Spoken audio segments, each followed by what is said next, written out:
What's up, all my favorite hackers and hackets? You know what today is? It is freaking Monday, which means it is Crush It Day. Hope everybody had a fantastic Monday and crushed it. There we go. That's what I'm still calling it. Crushing It Monday. Wait, forgot to rearrange my windows. Here. Okay. Wait, not on camera. There I am. Hack the planet! Must hacks the planets. Not a little bit, must hacks a lot. Not just a tiny bit, but the whole planet.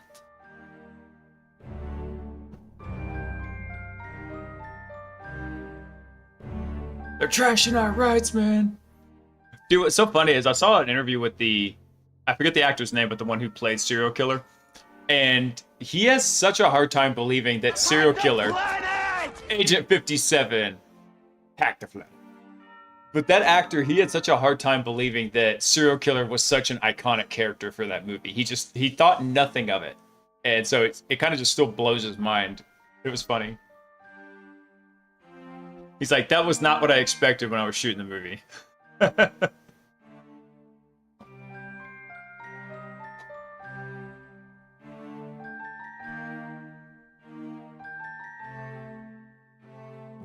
Yeah, I think... Euler! What's up, dude? Welcome, welcome.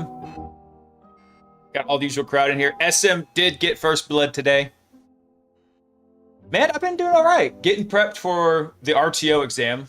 All right, while this one's booting up, actually, let's go look at something real quick. Let's go look at our 0-point security stuff. Let's see. So if we look at the exam. Hack the planet! Hack the planet! Now you're just shouting your own name. That's like me saying, Blaze Bits!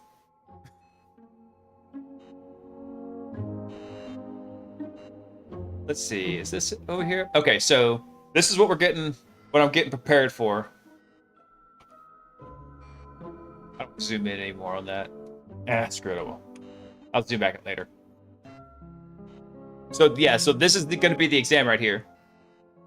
Somebody's gotta scream my name. Let's see what you did there. Let's see. Okay, so this is how the exam's going to go. I'm going to schedule this for July 1st. So I'm going to start it in exactly 7 days. We're starting here on the 1st. And cool, it looks like you have to actually pick a time you're going to start it. So sweet. Because I'm planning on allotting myself 12 hours a day, because you get from this. Let's go look at the requirements here. Let's see. So basically, the whole exam is CTF style. It's going to be on Snap Labs. It's an assumed breach scenario, so there's no breaching the perimeter in it. You start with a basic beacon on a system. And here's the interesting part, though. The student must emulate an adversary using the provided threat profile as a guide. So the profile is available from the Snap events as soon as the exam booking is made. Okay. So I might want to go ahead and book my exam, because then I can at least see it. There you go, yeah. So providing ample opportunity to familiar yourself with the TTPs needed. Okay, cool. By the way, anybody who doesn't know, TTPs are tactics, techniques, and procedures. So it's what they're trying to do, how they're doing it, and procedures. No, it's all online here on Snap Labs. So the same place that you do the lab materials, the same one in there. So each flag has a machine that must be submitted on the scoreboard as proof of progress. Okay. I wonder if it tells you, like... Okay, so yeah, it's just 8 flags here. I wonder if... Like, what if it tells you where each flag is? I don't know. It'd be kind of interesting.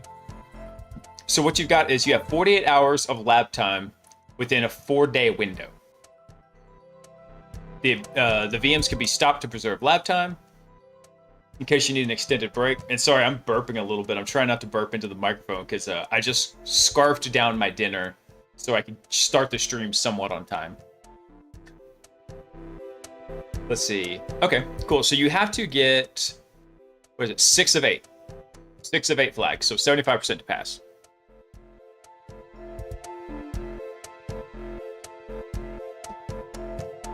Which one was that planet? Because they've honestly, the Supreme Court's been doing a whole bunch of decisions. They've been having quite the field day. Either that or just getting extra media coverage. I haven't figured it out yet. Let's see. So we can. I think I'll probably go ahead and see about booking it and see if. I don't know if I want to check my code balance or not. I'll do it later. All right, let me zoom back out of this because this is actually zooming in and messing up another window I've got.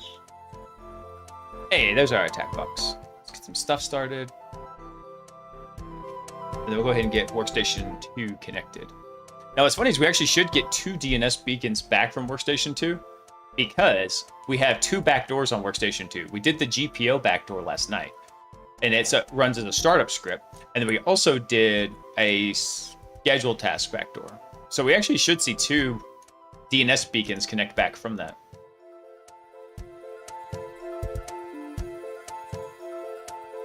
Oh, right. Yes, I do remember that one. It's not the... Yeah, I did actually see that one. It was that... Basically, if you have a spouse who's not an American citizen, they cannot remain in the country indefinitely while going through their citizenship work, if I remember correctly.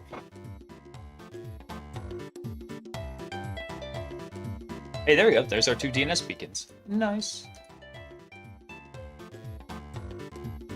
Remove these. I didn't even know that was on the docket for the Supreme Court, honestly. Go ahead. You do a thing.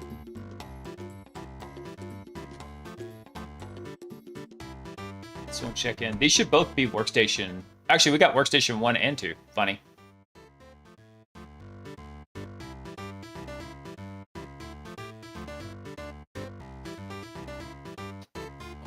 Let's see. Do I really want to start with this one here? I do. I want to try something here. Let's rearrange these real quick. So this one I'm going to call WKSTN1. Call this one WKSTN2. There should be number 2 there. Okay. Cool. Let's do something real quick. I want to try something real fast here.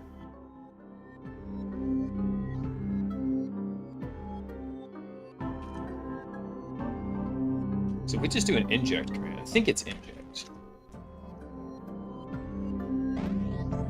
Yeah, so we can inject. I want to inject into B Farmer's Explorer process. So 5692.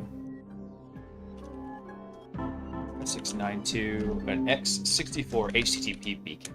I want to try that.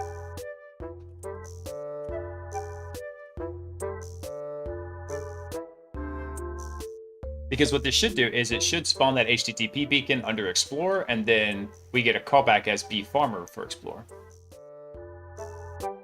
I'm pretty sure it will be, Euler, because you will have Defender enabled for the exam. So you're going to have to go through, we'll have to redo probably some of the what is it? I'm trying to think. Basically the patches that we made to the agent code in Artifact and Resource Kit, we'll have to make those as well. Thankfully, the Resource Kit one is actually fairly straightforward.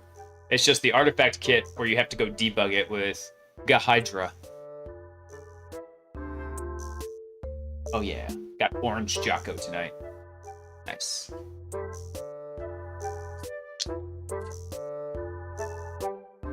Agent code. Oh hey, I wasn't even paying attention and boom. We did get our HTTP beacon back as B Farmer. Nice. Kind of curious. I want to do a PS real quick. Did that actually inject into... Actually, let me pull this one up. I'm going to set this one back to a sleep 5. This one, rename this one. This one's going to be WKSTN2 B Farmer. Okay, so we actually injected directly into the Process Explorer. We didn't inject and then fork and run. Nope, we're right on in there. Which could be good or bad, because if he disconnects, it'll kill Explorer and we'll lose our beacon. Yes, exactly.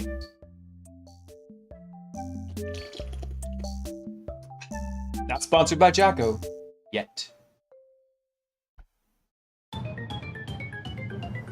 Actually, I am trying to start working 57 and getting my exercises back in order because I really do need to. And actually, I saw this really interesting lady talking about, there was a study that showed that, yes, sleep deprivation does beat you down. J Pockets, thanks for coming online, man. JK Pockets, okay. Yeah. Welcome, welcome. But the study was basically saying sleep, not really sleep deprivation, but people who exercise and sleep 5 hours a night do way better than people who do not exercise and sleep 5 hours a night. I sleep about 5.5 hours a night. So I'm just gonna have to suck it up for 2 weeks and stop being a little wuss, and then I can, and after that I should hopefully have a little bit more. Been doing all right. I've been doing better than I thought I was going to be doing. So, all right, where did we leave off with last night? Let's go look at our custom script. Let's just hit the bottom of it. Actually, I saw some stuff earlier I wanted to check on because I was actually going through earlier today, looking at the code, looking at my notes, and making some notes on things to make sure to look out for on the exam. I should exercise more and sleep less and I'll be good. Yeah. All right, let me see. Where did I put the Privesk options in here? Here you go, privilege escalation helpers. Let's see. I want to say there was one I was looking at in here.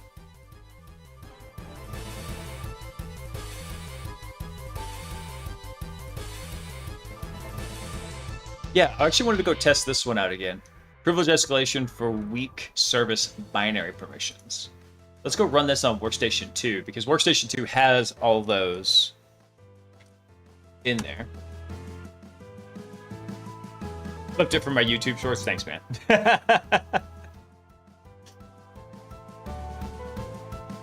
Hold on, let me go look at this real quick.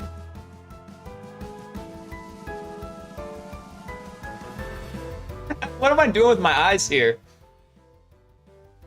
Yes.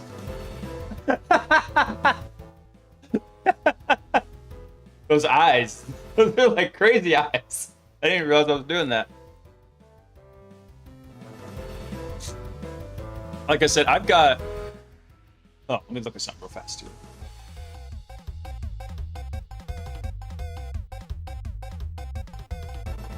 Let me check something real quick.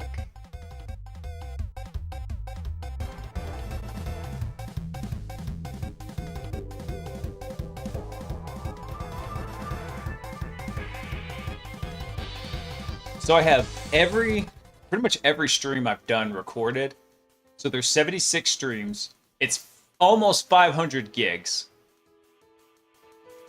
So what I was planning on doing was actually trying to extract the sound, run it through a translation model, and look for the keyword Jocko and return me a timestamp so then I could go do a supercut of all those videos. Do it.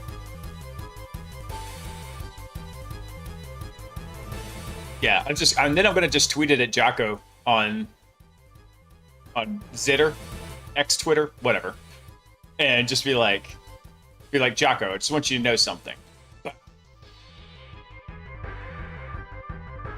I actually have been messing around with fabrics, but I've been trying to do it with local models, but it's been a bit of a pain. I'm still trying to mess with my local GPU system because this is not correct here.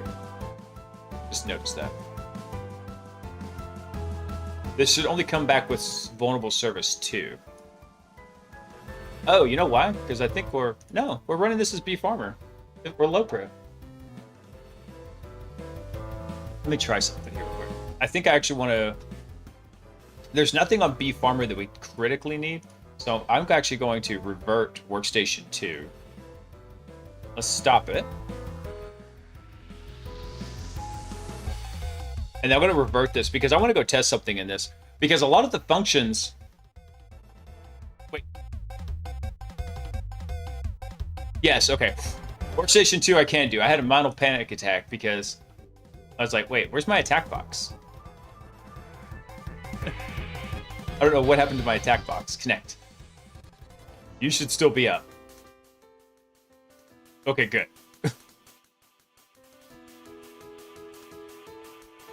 Okay, so we lost these 2 beacons. Not concerned about that. So let's exit those. Oh, actually, I need to just remove them. Remove. All right, workstation 2, I can totally revert. So let's... Are you stopped yet? There we go. So I'm going to revert workstation 2 here. Because I want to check this out. So, because a lot of these functions, it's not busy. A lot of the earlier functions, there were enhancements that I didn't know how to make, right? So like this one, for example, looking for the weak service binary permissions. Like, can we change out the binary that the service is using so we can do a privilege escalation? And we had this one called a callback function. The callback function just logs the output and then also makes another log that says, hey, use PowerPick to go get this. Like, wait, we know how to use regex now. We could go get the binary path and do this. So I thought this one might be a fun one to do a minor enhancement on, if we can revert the darn machine.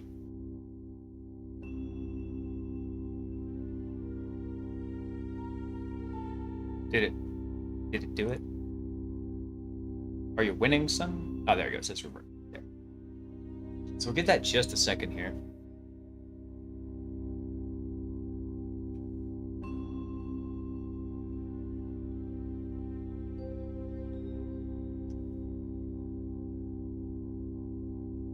I'm trying to think how I want to redo the overlay on the screen, because eventually I do want to have like a little indicator for like a questions queue. So like if people want me to answer questions, like take time to do a dedicated answer to it, it'll put it into a queue and I can play them pretty much like what Pirate Software does. Because I like answering the questions in the chat, but if you want like a dedicated specific answer, then I wanted it to be like a dedicated queue. Or if, for example, I'm telling something to Salty, and you guys had a question about what we're doing, then I can at least make sure I see it later. It doesn't get lost in the back scroll of the chat.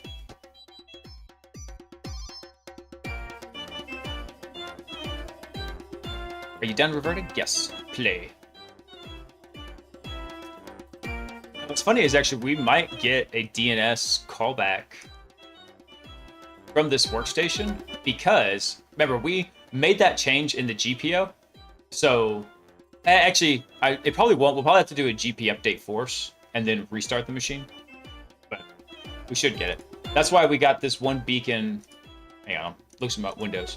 That's why we got this one beacon back from Workstation 1, because that GPO. So we had a startup script that's going to run on all these systems.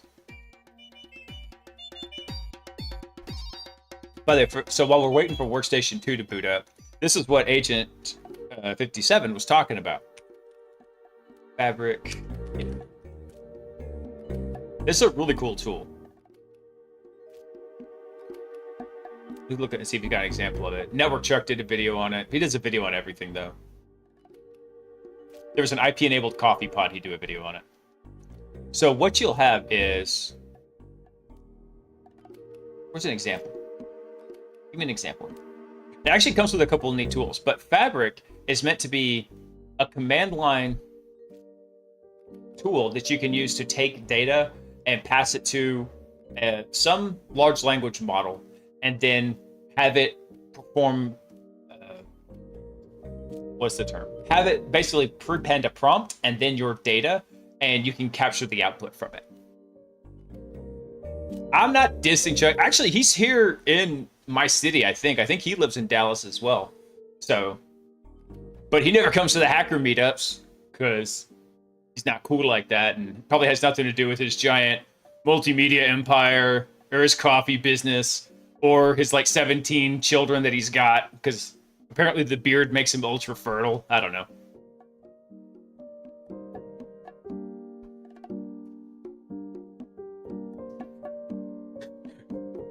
Be careful with your OSINT, Euler.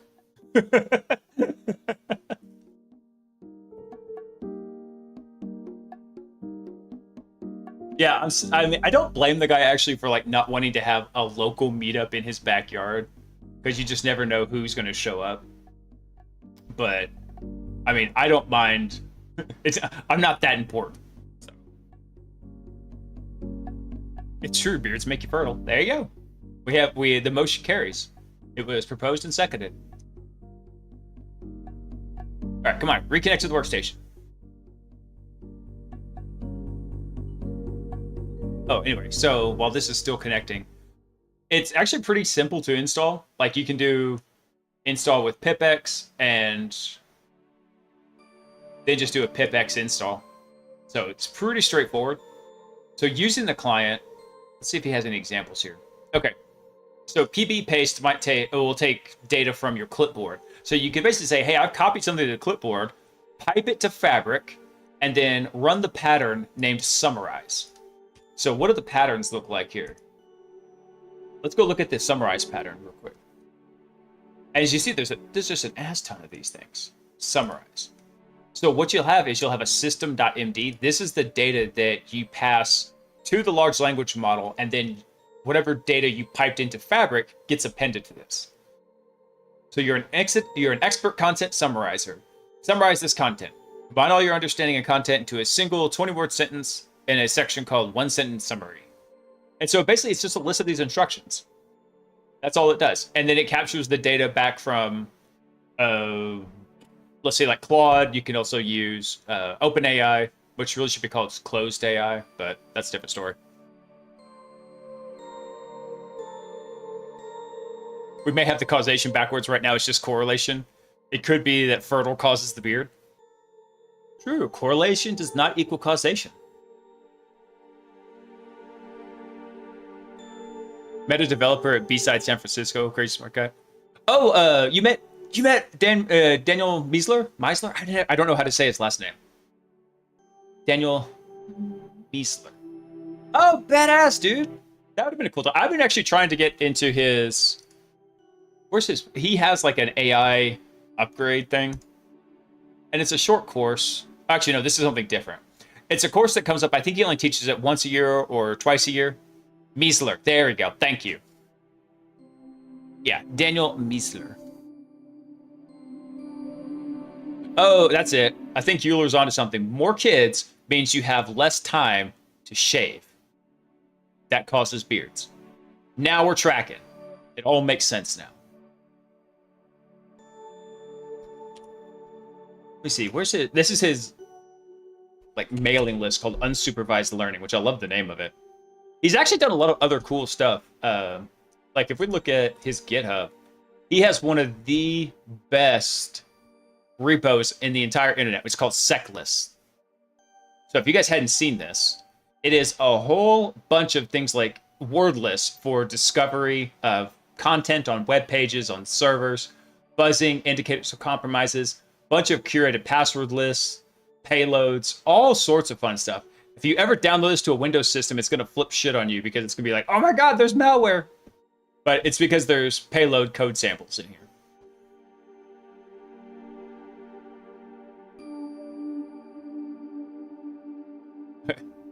So the ultimate causation is kids. Proximate causation equals no time. There you go. Oh, cool. Tell me this is workstation 2, because that's going to make me so happy if this worked. Check in. Sleep 0. Awesome. Check that out. So we didn't even have to do anything. We just wiped workstation 1. And when it came back, we got our beacon back because of the group policy object. Awesome. That's great. Okay, let's do something real quick. PS. Do I need to... No, I don't. Okay.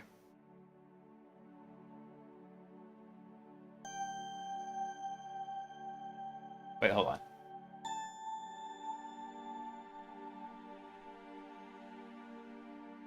Oh, that's workstation 1, yeah. So this one should have died right here, and this one should have died right here. There we go. So let me rename this one. This is WKSTN dose. This is the one I wanted. So now let me do a PS. do a sleep 0. There we go.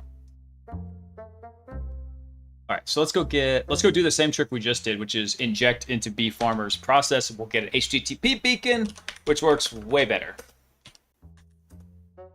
X64 HTTP inject.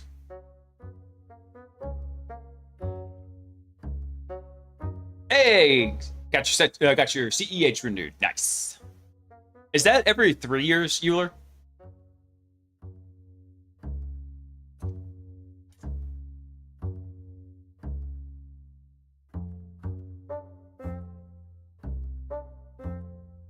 Let's see. Did we get it? There we go. Yes. Awesome.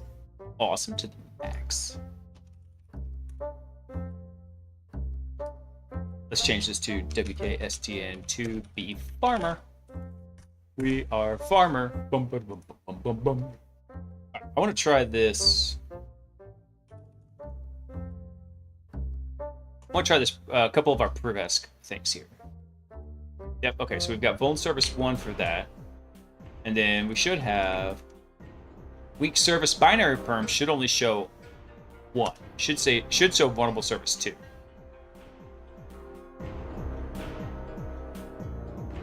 That's so weird. Now it's not showing anything.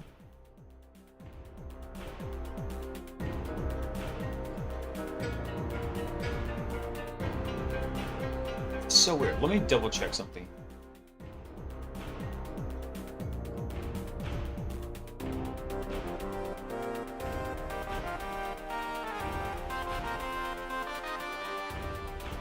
Oh wait, here we go. So this was actually just coming back saying all this stuff right here. Yeah, so this is weird that we're seeing that it says all 3 are modifiable. Let's try something real fast.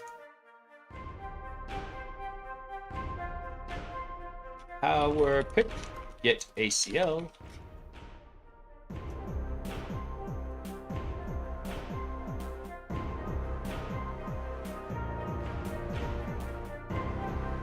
Then we'll do is we'll pipe that over to format. I want to look at these binaries real fast. So the owners, administrators, group is domain users.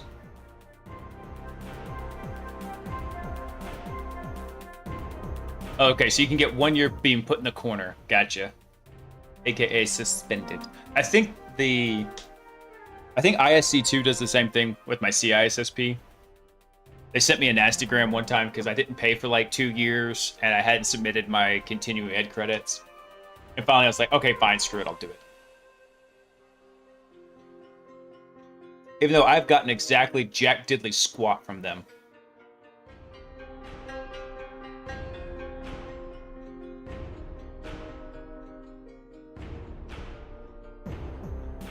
What is it to convert from an SDDL? Let me think. PowerShell. SDDL to human readable. Convert from TAC SDDL string. That's it. So this big, long, ugly thing is actually a security identifier. And it's supposed to be human readable, but it's not. But what we can do is... Actually, let's do this locally. Convert from... That's not going to autocomplete anything because there's no curvy.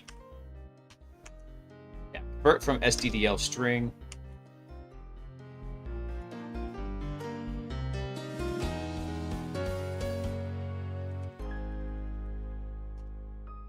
There we go. And then that should work. Nope, that's it. That didn't work. I thought it was something simple. Let's see. Oh, I guess I have to give it TAC SDDL. That's stupid. What else would you use this for?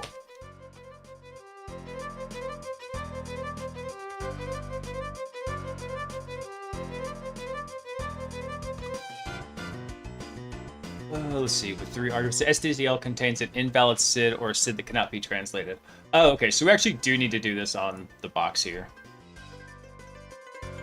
Because it has... I forgot it has SID mappings in it. So let's copy this real quick. And then what we'll do is we'll just run this on the system. So power pick, convert from SDDL string. Yes, SDDL string. Attack SDDL.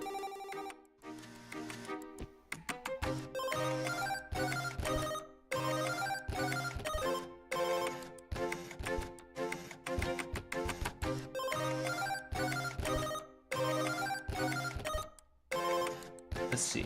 Let's see what we get back from this. So the owner is built-in administrators. Group is...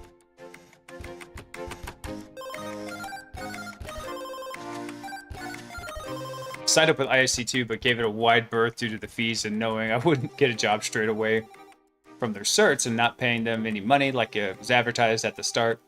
Once signed up, I learned that it was £50 to renew without certs, and I forgot what it was with certs. I know CompTIA is sort of the same, but at least they recognize that they're stackable too. Honestly, I only have one ISC2 certification, and that's my CISSP. So I don't know if they charge more, like if you have more certs. That would be kind of shitty to do, though.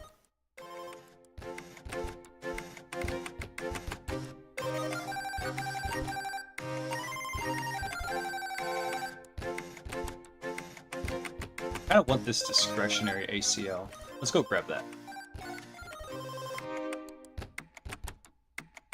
So what we'll do is we'll pipe this over to select, expand, discretionary ACL.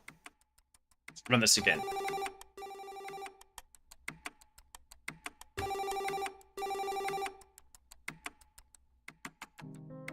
There you go. So if we look at built-in users, built-in administrator system. Yeah, so we shouldn't have access to this one right here, because all of this was coming from service1.exe, right? So if we look at built-in users, we're not in built-in users. We're not in...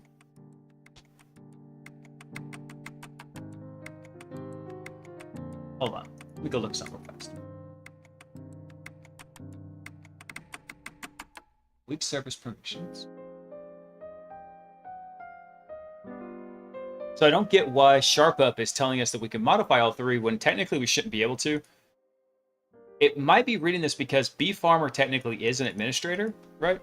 So if we look at this, we do run net local group administrators. Well, I hope if I spelled it correctly. Always make it administrators. So dev developers are local administrators here on the box.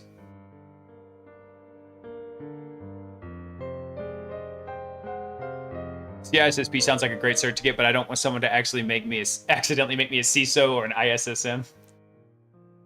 Yeah, no kidding. Thankfully, a lot of people that have the CISSP, they realize there's actually two types of CISSP. They just both have the same cert. There's the technical and the non-technical CISSP. And I very much let people know I fall into the technical category. Although, man, at my last job, I had to review every single new policy that we made, and it was such a freaking beatdown. I rather would have read, like, 50 Shades of Grey. And that book, my wife is an avid reader, voracious reader. It is her favorite activity to do anytime, any place. And that book was making her angry. She finally gave up. She doesn't ever give up on a book halfway. She gave up on that book halfway because it was so bad. She goes into work the next day and like one of her coworkers is like, "Hey, you're in a pretty good mood today. What changed?"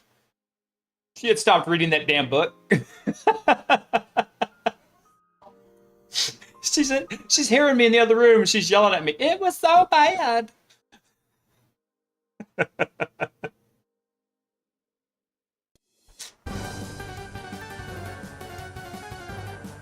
I'd rather read nothing but nutrition facts for 6 hours.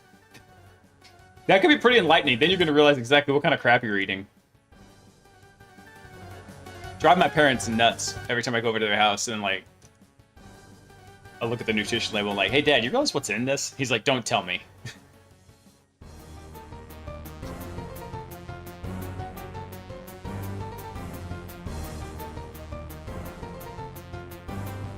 Wait, am I looking at something wrong here? Hang on. think I just realized we might have had an error. Weak service binary permissions. No, okay, we are running modifiable service binaries.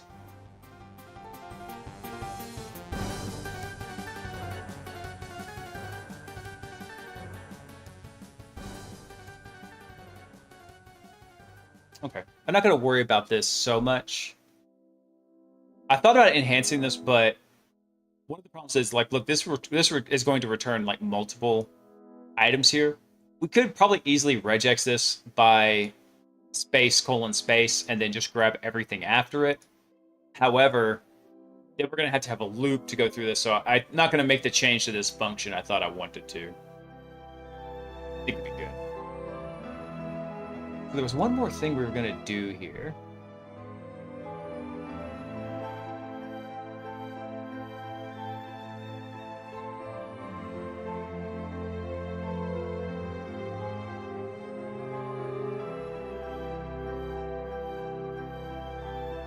So if we wanted to, we actually could also use SCCM to just straight up run a command rather than...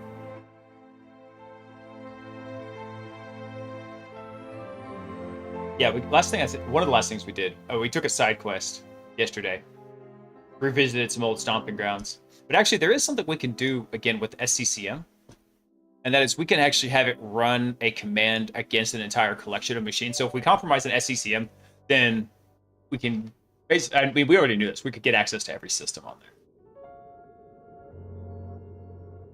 Let's see. That was our Kerberos relay. Where's our SCCM functions in here? SCCM. Here we go. There's some more enumerations. Get network access account creds. Is that the last one? Oh, no, we did do a mass lateral movement. That's right. So this should have been through Sharp SCCM. Yeah, that's right. Cool. Yay, thanks, past me. I thought I didn't make this function. Cool. Stellar.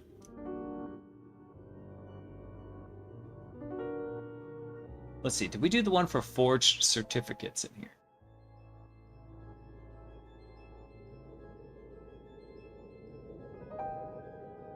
I kind of changed these from Kerberos to Rubius, but really they're all part of the Kerberos class of attacks. So I'm just going to leave it like that for now. So what I was doing earlier today in my notes, let me see if I can find it.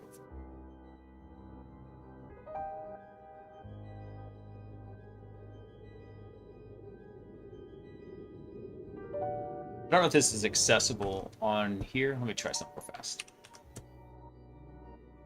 I think it's private. Yeah, it's not a publicly accessible book. But essentially, I was going through and classifying each of the activities I will have to run through in the exam, and then making notes on, hey, here's the manual way to do it. Here's how we did it in the script. So here's what we have for helpers.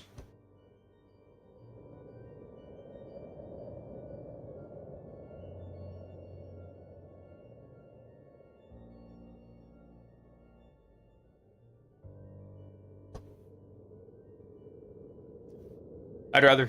Okay, so kind of worded differently. Nobody can ever take your achievements away from you, but if you let your certifications lapse by not meeting the recertification or CEU requirements, then you'll no longer be able to claim that you hold a valid cert. I think the cert providers are pretty upfront about cert expiration timeframes and recertifications. Yeah, that does suck, man. There's been a couple of certs I've let lapse, like mostly just my Cisco certifications, because I was never going to be working on Cisco networking gear after I got my first security job. So, in fact, networking was really always just a foot into IT to be able to move into security.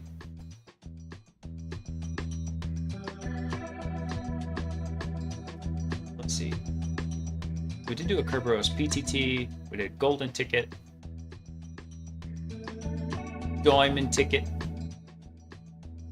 For golden tickets are really cool because they just forge a TGT. Diamond tickets request a TGT and then modify the TGT in place so it looks more legit. They're really hard to detect. So we added some S4U and S4U stealth helpers.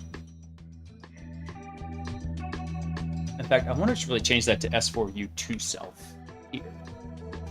And the reason for that is because that's how I keep thinking about it in my head. I don't think of it as S4U self. Make a minor modification there.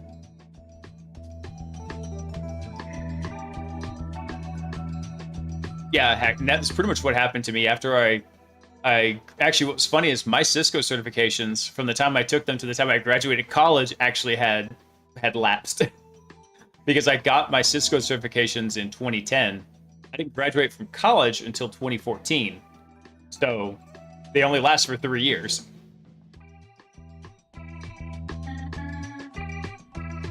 Let's see. So that was our machine account quota stuff. Okay, cool. Yeah, we've got stuff in here. Wait, did we do forged?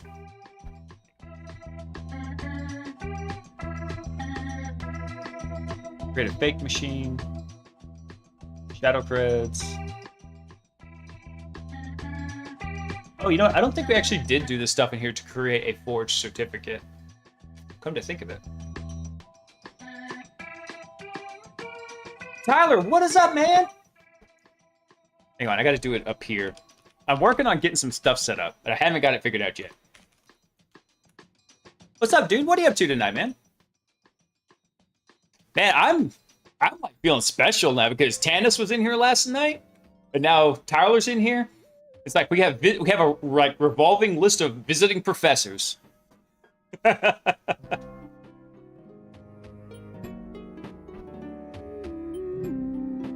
can't believe I overlooked this, though. How did I not make a helper function for doing forged certificates?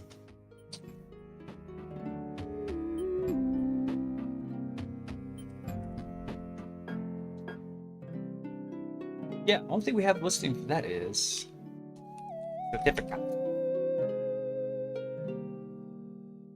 Doing some Pwn Labs and cloud stuff. I hosted Simply Cyber this morning with around 400 people watching and don't feel like talking more tonight. Okay, so what is Simply Cyber? I don't hear about that. That's the last question I'll ask you, then I'll let you just, do your chill out hack in peace. Promise. So we had our find local certs.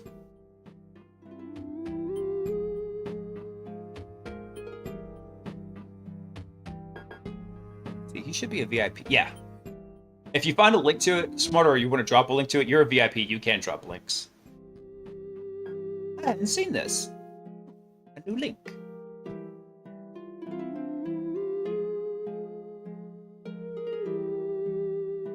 Oh, neato. I had not seen this. Hold on. I'm not logged into YouTube here. I'm gonna go log in and follow this guy. I'm gonna look at his videos tomorrow. I can't believe I didn't know about him. I thought I knew just about everybody doing cybersecurity content on YouTube.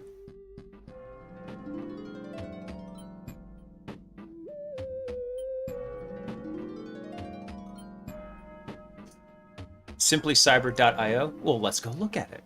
See what he's got. See what he's got for courses here. GRC. Stock analyst. Oh, cool. He's got. These are some neat recommended playlists. Okay. So what's his? Start learning today. Let me see what you've got over here. Academy.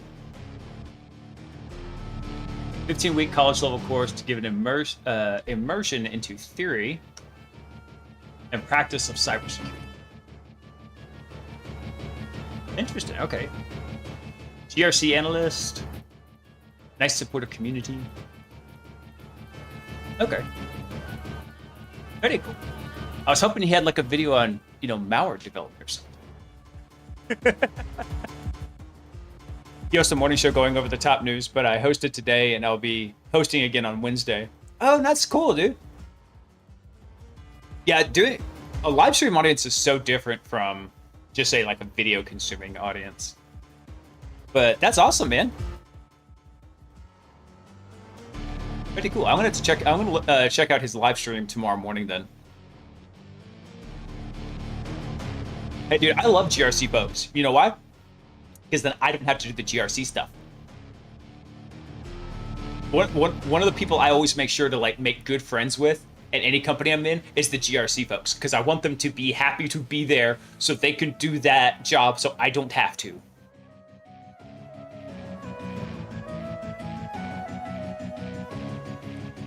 Get rid of this. I don't need that line there.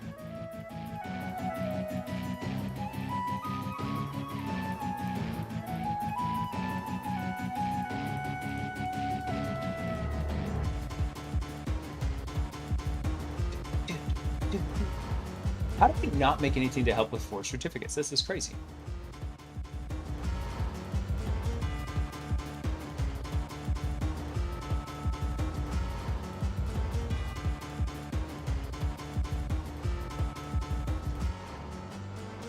I mean, I know we got to get onto the domain controller to do the forged certificate, or we have to get access to the ADCS server, one of the two.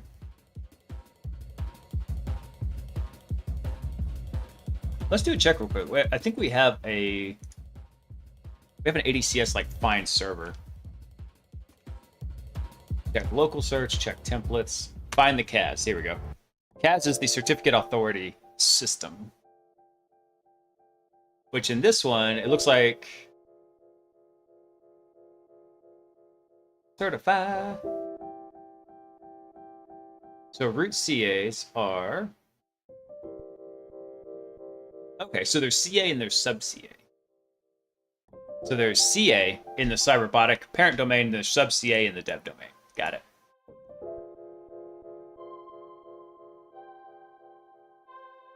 It's like me on the Windows essays. I never want to touch Windows if I don't have to.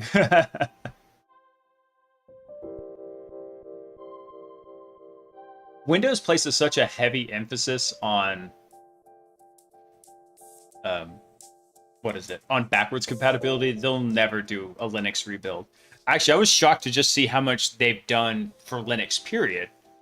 And it really makes sense. They kind of had to, because they tried to do an entire Windows-based data center, and it's too clunky. You can't do it. So they had to finally admit defeat and start working on Linux on their backend. So that's why you get the Azure flavors of Linux. Oh, here we go. Okay.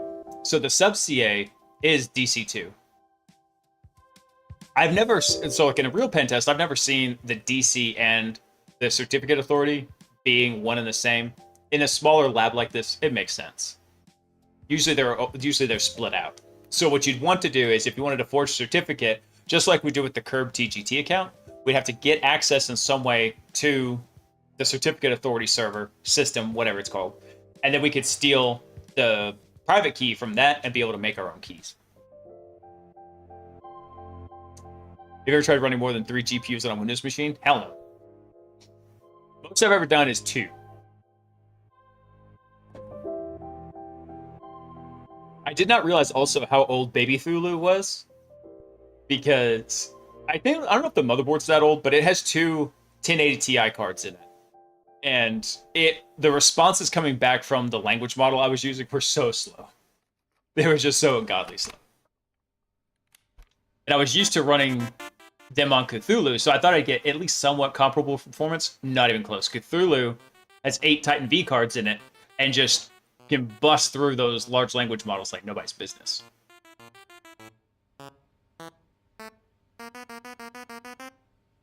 Okay. So if we got access to DC2, which we probably could here, actually, if we go over to Workstation DOS.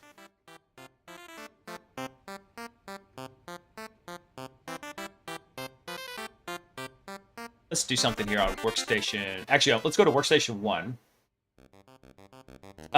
Nina, actually, oh yeah, Workstation 1, Nina is logged in. Awesome. So we'll do the same thing here. We'll inject over into Nina's template,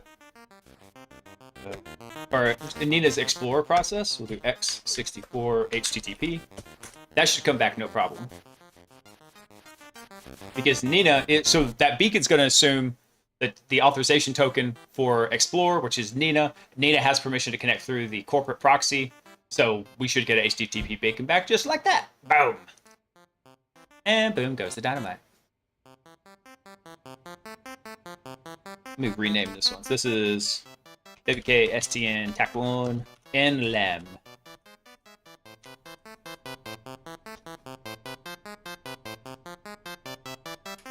I have to pretend I value a good night's sleep. All right, Hack the Planet. Later, man. You have a good night, dude.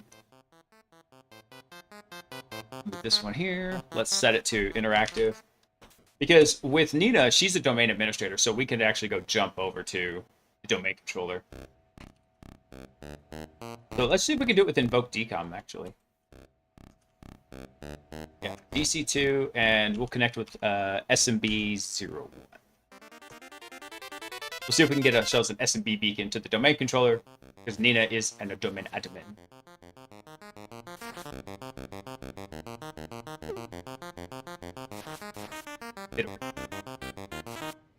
Hey, there we go. That's easy.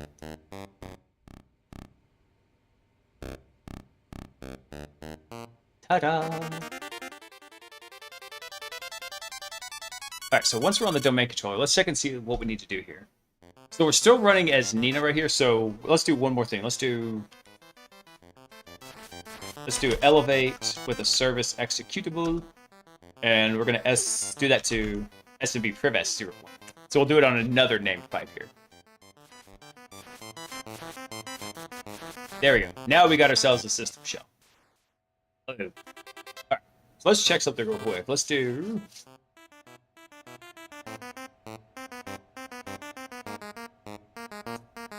Let's run... I think we need to run sharp dpappy. We do not have sharp dpappy set up here. So we'll have to just actually run the full command, which feels gross now, after having all the helper functions.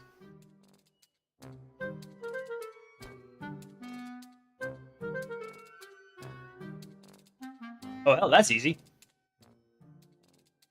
Check that out. Sharp dpappy will just freaking steal the certificate right out of it. Okay. Handy. Awesome. So let's go make a function for doing this. Let's do, what do we call this one? We'll call this alias. We'll do ADCS.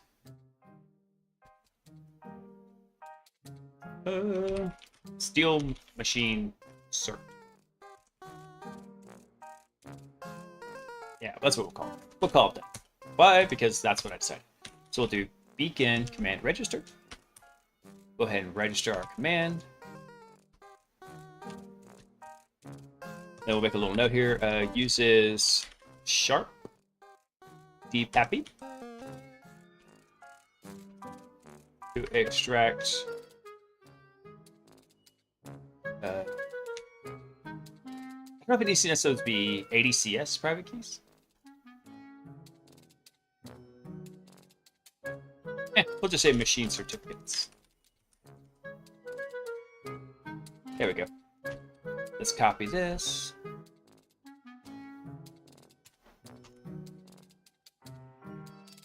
And then what we'll do is we'll go ahead and finish building out our helper function here. So this is going to be useful for getting private key from ADCS CAS to forge certificates. There we go. And then we don't even need a helper. What is it? Oh, no, I'll just leave that as it is right now, because really we're just running one very simple command here. So let's do beat execute assembly, and put in the assembly. There we go. So our beacon is always going to be $1. The assembly is going to be sharp dpappy. That's not what I wanted. Do we not have sharp dpap up in our globals? I need to sort this list. I need it to be alphabetized.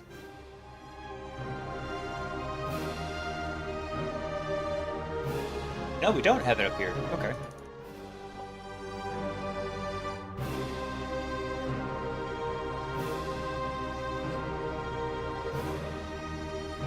Okay. Unfortunate, but you know what? That's fine, because what we'll do here is we're going to... Nope, I don't want to do that. Because if I do that, I'm never going to remember where the hell it is.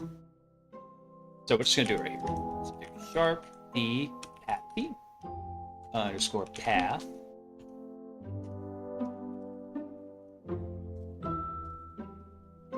Get file proper. And let's go grab the file path to this executable. There we go. All right, so let's make some changes here. We need double backslashes. Backslash, backslash, backslash. One more backslash. And there we go. Awesome. So now we can reference that.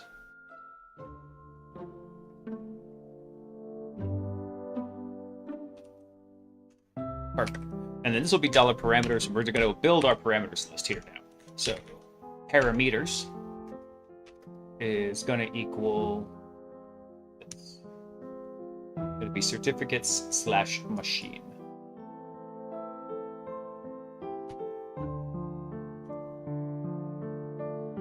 Real simple. Now, probably what I want to do after this is we might introduce a callback. I just want to kind of see what the output of this looks like. One of the problems we're going to run into, though, with this is look at all these certificates we've got. So I don't know if we'll be able to parse this out specifically. I don't know, we might be able to. Let's see. So this is just listing out, hey, here's all the stuff that's cached on the system.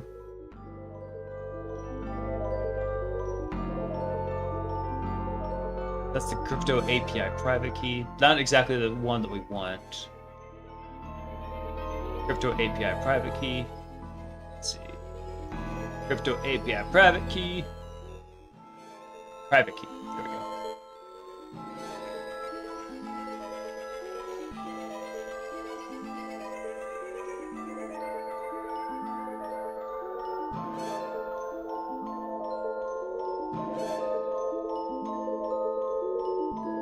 Now, one thing that's really handy about this is if we look right here. Actually, let me look at the subject here. This subject is sub CA. What's the subject on this one? Sub CA, okay.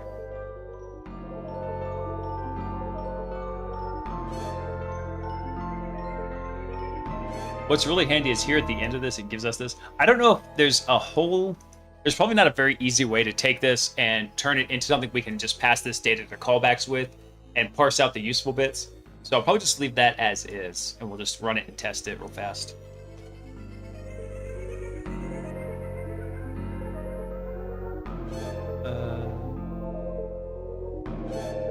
Yeah, Steel Machine Soup. Actually, I want to try running that on a couple different systems. I want to see what happens like if I run that on like any of the workstations. Go to Script Manager. Let's reload. Yay, no typos. All right, so if I come over to DC2, do ADCS Steel Machine Cert. It should give us the identical output.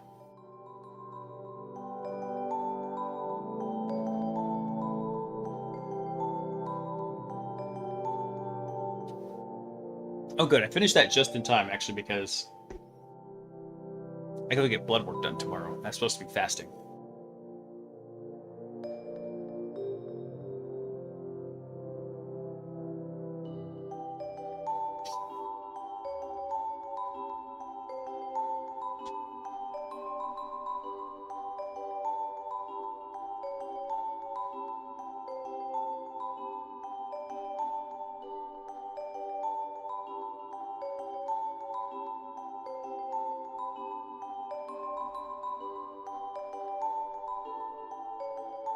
Okay.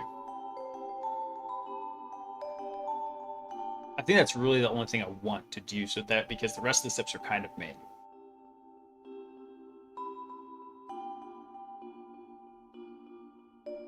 Yeah, I'm going to leave the rest of that, because I don't think I'm going to need that for the exam, but, you know, I kind of felt bad about overlooking it.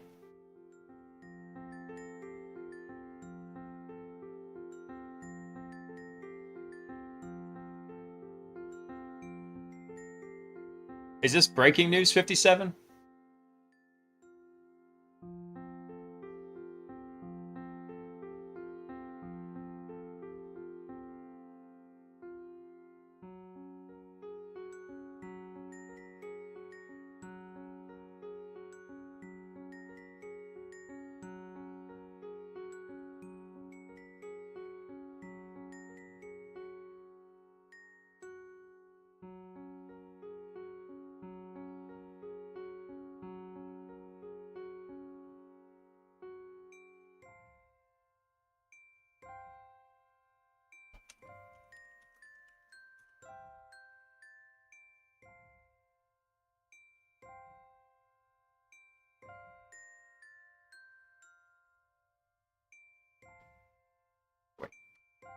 Assange agrees to plead guilty in exchange for release, ending standoff with the U.S. So, barring last-minute snags, the deal would bring an end to prolonged battle that began after the WikiLeaks founder became alternately celebrated and reviled for revealing state secrets in the 2010s. Man, it doesn't feel like that long ago.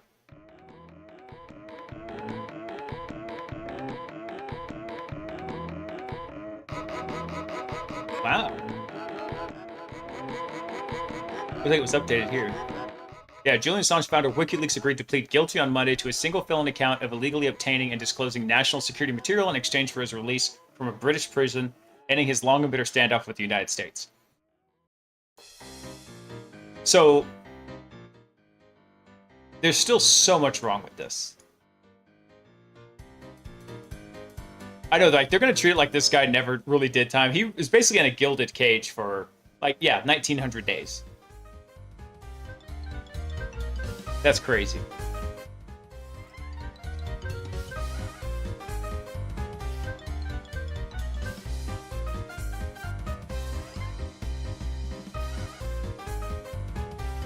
But he goes home and gets to see his wife and kids finally. Yeah, that's true.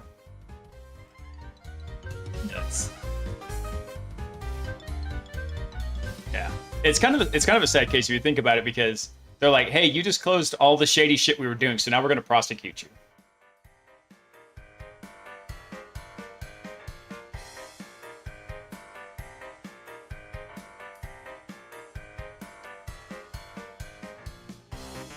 Oh, we didn't do anything for domain trust. Okay. Let's go do that.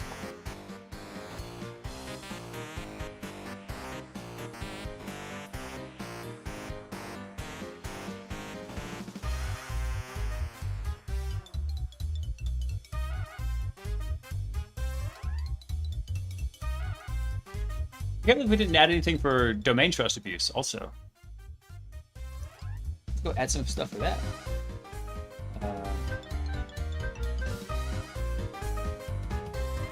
Domain trust abuse methods.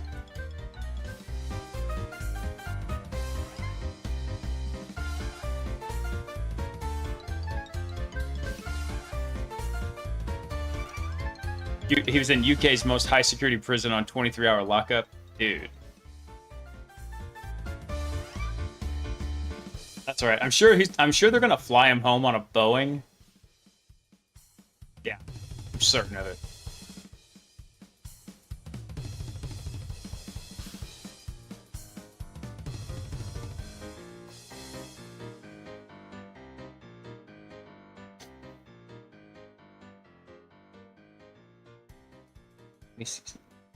Let me trust. Power pick. Get domain trust.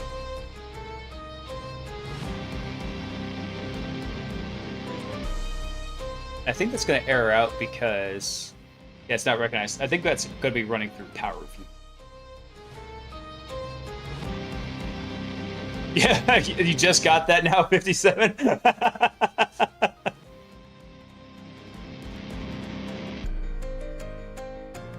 So let me get y'all's input on this. I had an idea to start doing some TikTok shorts in the same vein as what Mandatory Fun does. The guy who does all the military shorts, and he has a different character for each branch of the military, right? And I thought about doing the same thing with like some of the different hacker archetypes that you encounter. That actually would be a pretty funny one, except I haven't really figured out how to do those videos yet. I just haven't taken the time to think about it. But it'd be funny to have like, because I was gonna have one character in there who was like a conspiracy theorist, and like have him like all happy about it, and then have it go on and basically be talking to like one of the other people about it. And it's like, then you can have a third character come in and it's like, oh yeah, I heard they're flying him home on a Boeing, and then the conspiracy theorist guy just flips out. That'd be hilarious. Damn it! I wish I knew how to do those videos now.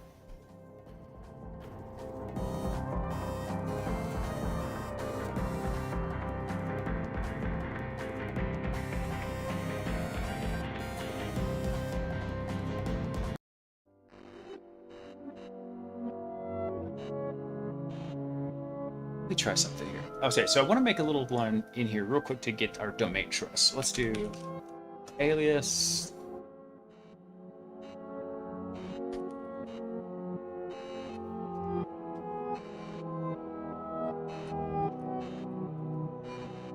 Get domain trust. Yeah, we're just gonna do a quick wrapper around this one. Beacon command register. Go.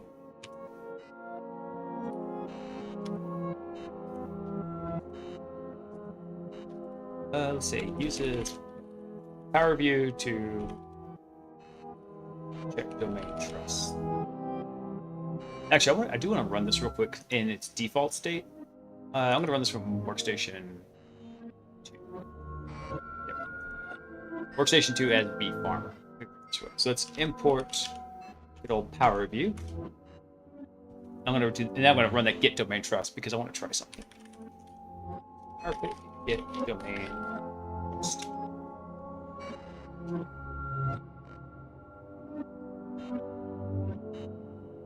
Okay, this is what I expected. There should have been 2 trusts in here. There should have been a bidirectional trust to the parent domain, and then there should have been an inbound trust to Dev Studio.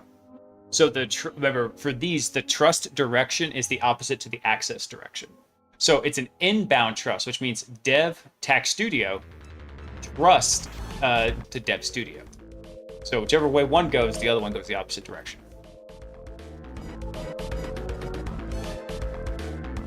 Yeah, speaking of Boeing, did y'all see like 10 new whistleblowers from Boeing came out? And I saw the Alec Baldwin smoking meme where he's like just looking like, I'm so over this shit.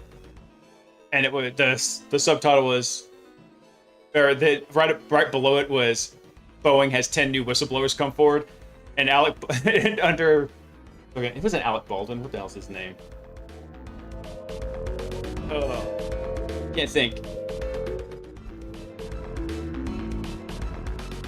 Can't remember what it was, but anyway, it was Boeing's Hitman. God, my brain's fried. I didn't even do that much today. I did not do enough to be brain fried right now.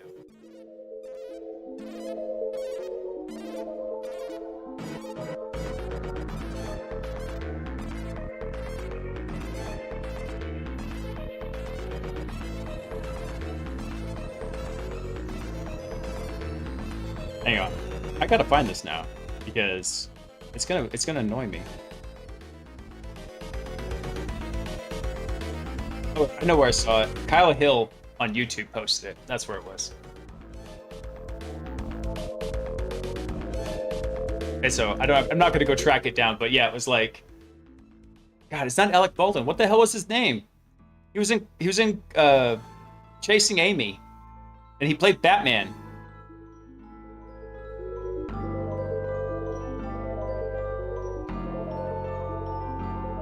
Michael Jackson was going to buy Marvel in the late 80s.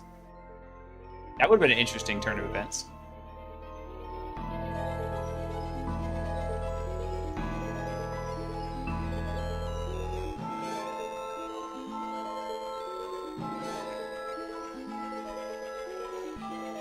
All right, let's go build this out.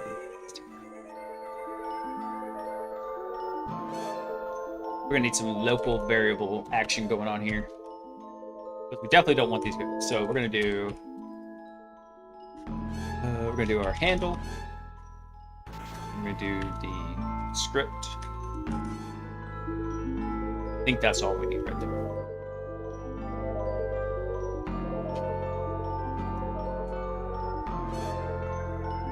I gotta remember how we did the handle in here.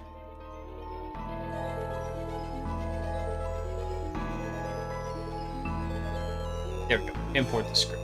So we can run it right into header view. That.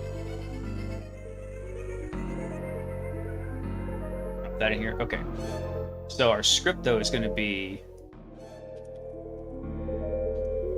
power view. We'll load that into script. We'll close it. Awesome. And then our command is actually really easy. So I'm just going to throw it right in. B power pick.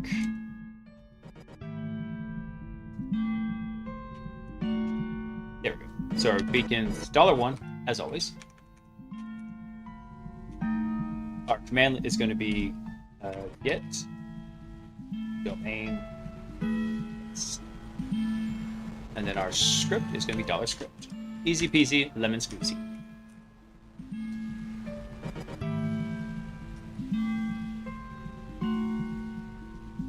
All right, let's go just test this out real quick.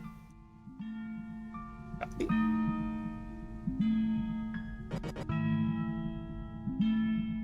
is this? Reload. Where am I? There it is. Reload our script. There we go. Actually, I want to do this from a different one. Actually, I want to try this from a system shell. That's what I want to try. This is Workstation 2 system. It definitely has an imported power view. So let's try that.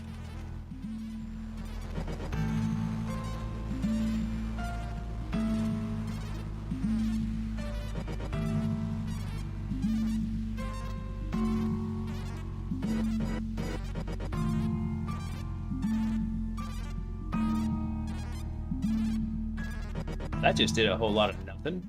What happened?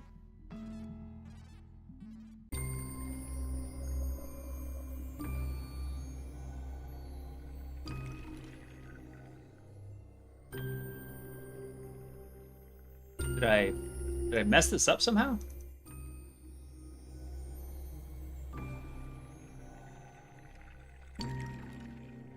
So we do script as invoke decom.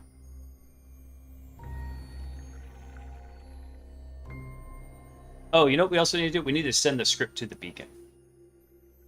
I forgot about this. That's why I didn't do anything.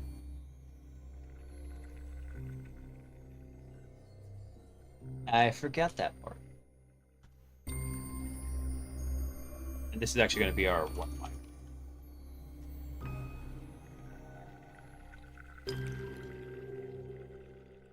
Yes, that should be. Now it should work. Let's go reload this. Let's try it again. Because I can almost guarantee having to jump domain for us is going to be part of the exam.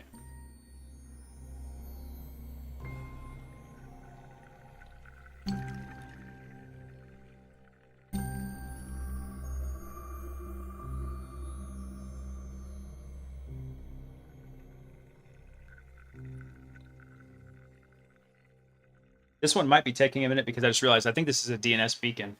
Yep, there we go. But it did work. Perfect.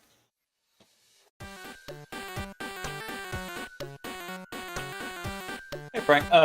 Unfortunately, I do need you to speak English in the chat because I found out I could get in trouble for like what people say in other languages. So please keep it to English so I know if you're saying naughty things. Because, you know, somebody might get their feeties hurt. What's funny is I even put a rule up on the Discord. I said, you can talk about whatever subject you want to on the Discord. Just keep it civil. That's it. Don't devolve into a pissing match.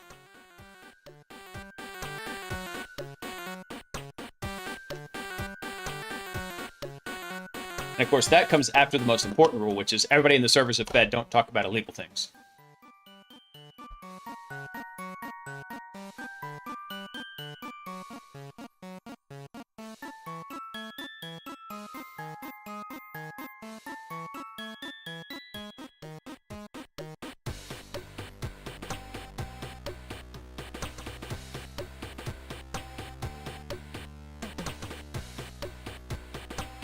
Okay, so if we want to do a golden ticket, we can do the same thing, except we need to get the SID of that domain.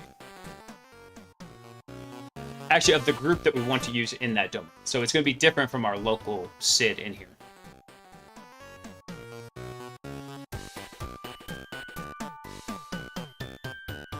Let's see here. Let's do...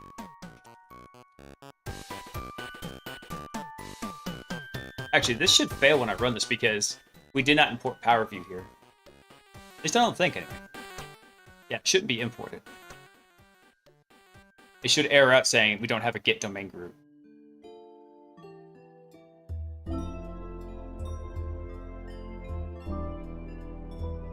Okay, cool. Just that. I just want to make sure that was actually going to be like expected behavior.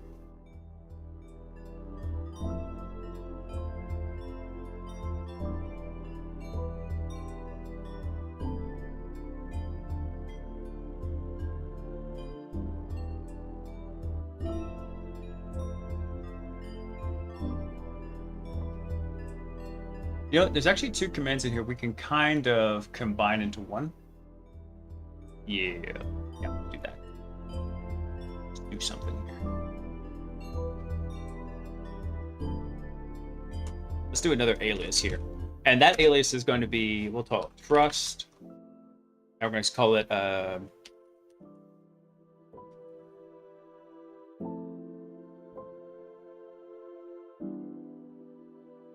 get remote targets. There we go. That's what we're calling it. Because what we're going to need is we're going to need this, like if we're going to impersonate a domain admin on the foreign server, the foreign domain, we're going to need the SID for that group. And then we're also going to need to know what the domain controller is so we can route traffic to it. So let's do that real quick. So I'm actually going to reuse this stuff right here. Actually, I need to make a change. One-liner. I also want to be local. And we can just copy all this stuff because this is all going to use Power View.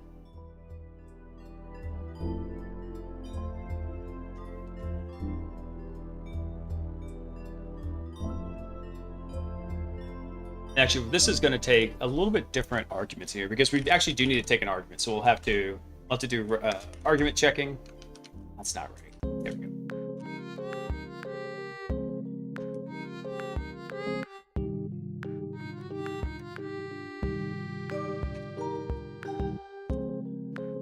Use Power View to find a domain's DA group SID. Yeah, there we go.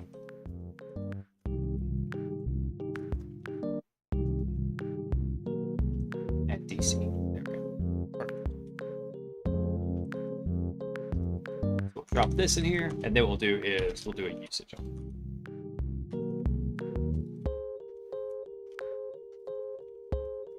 So our usage is going to be this guy right here. Get remote targets. Bam. And then what we're going to pass in is the domain.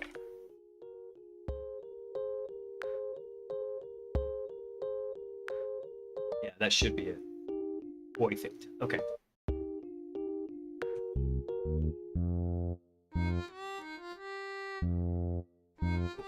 Yeah, that's actually pretty straightforward. Okay. I don't know why I skipped over this in the beginning. Okay, so what we're going to do now here is we need to make sure that we've got our properties coming in here. So let's define our size variable. So that's going to be the size of our array. And then we'll do some if else. So if $size is 2. Because we're only expecting one argument, and then we have the beacon argument, so 2 total. So all the stuff up here needs to go into this bracket. And we're going to do an error here. So the error message is going to be invalid parameters. And then we're going to do a return statement also. Just stops execution. And then let's go ahead and define our command up here too.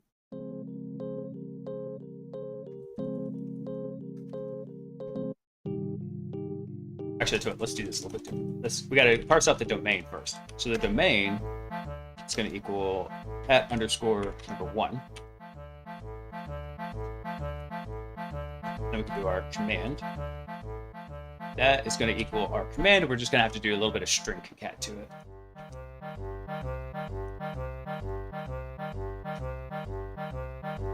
Just drop this in here.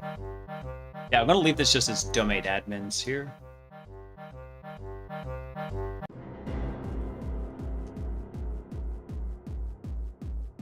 Do the domain.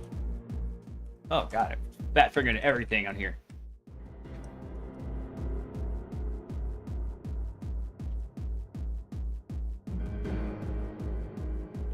And then all we have to do here, actually I need to put a space there, and then we can just append $. We'll be good. There you go.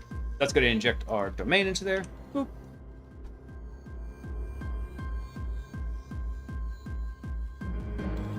I'm going to call this one command 1. And then we're going to have a command 2 also. And the reason for that is because we're actually going to combine these together. Because there's two pieces of information that we want to get.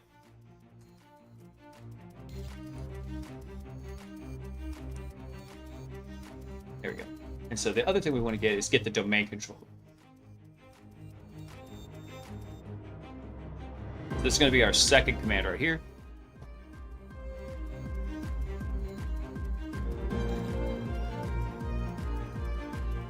So we'll do domain, all this out.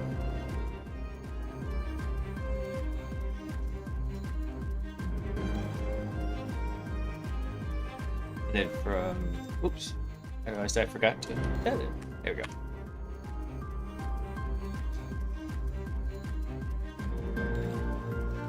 Actually, inject that right there. So we'll do our domain, we just append our domain again right here. Oh, there we go. So this script here, what we're going to do is we're going to combine these two together. So we'll get the SID for the domain administrators group for our golden ticket we're going to make. And then also we're going to get the domain controller because we're going to have to point to both of those objects. We can't self-resolve it because it's a foreign domain, right?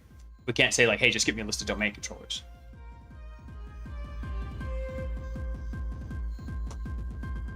There we go. And then finally, command is going to equal 1. And string concat that with command 2. Okay. And then the last thing we're going to do is, down here, we're going to do B power pick.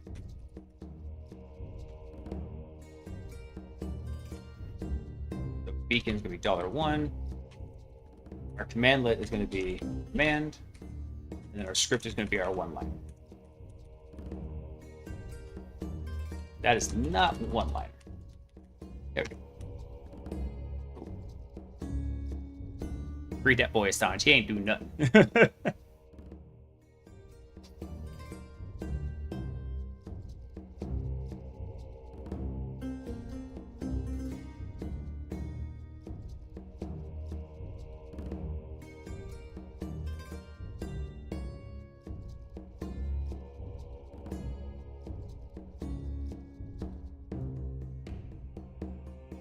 Oh, actually, we're getting the domain controller because I forgot. We're getting the golden ticket from our domain controller, but we're getting the domain controller so we know what to target because we're going to be a domain admin, right? We can go directly from compromising domain admin on the child domain to the parent domain.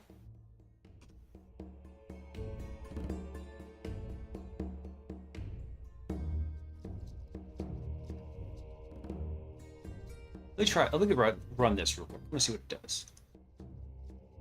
That's going to be our get remote targets. So let's go run this sucker.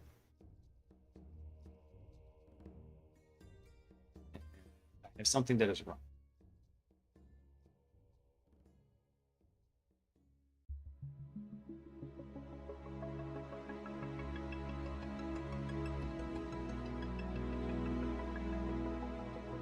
Does it not like this?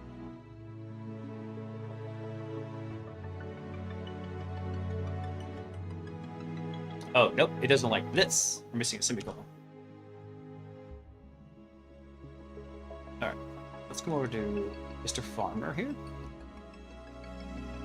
Let's try running that.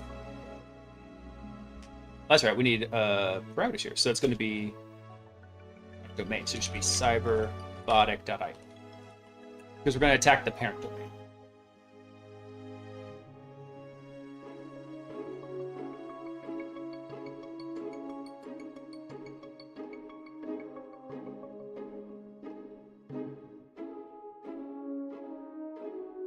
Looks like our second command didn't work, our get domain controller for domain cyberbotic.io.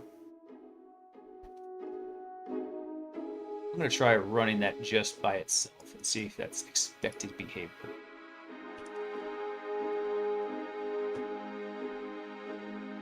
Let's see what happened. It did work. Okay. Wonder why it didn't want to run properly.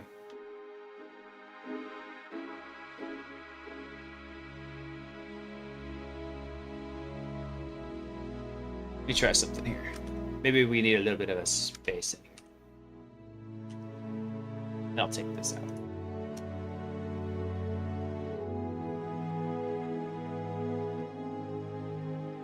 Oh, so I think we need a space there. Okay. Let me go save this and try it again because this should have worked.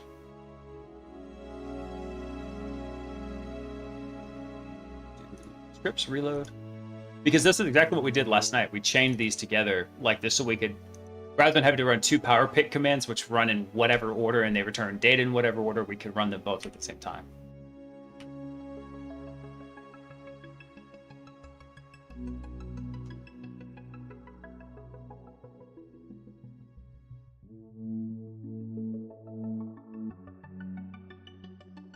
Oh, you know what the difference is, though? I just realized something. Planet stealth.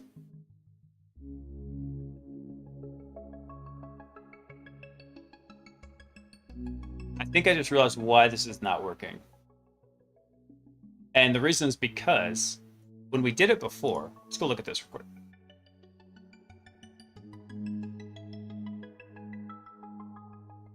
We just did this like early last night.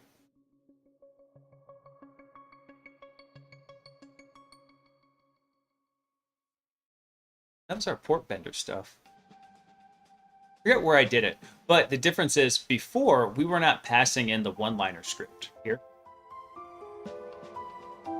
So I think when it hits the semicolon, it's ending it. Okay. You know what? That's fine, actually. We don't need this part. I thought we did need it so we could target it for that. In fact, we don't need this either. Let's just take all this crap out and just change this to command. We'll be good.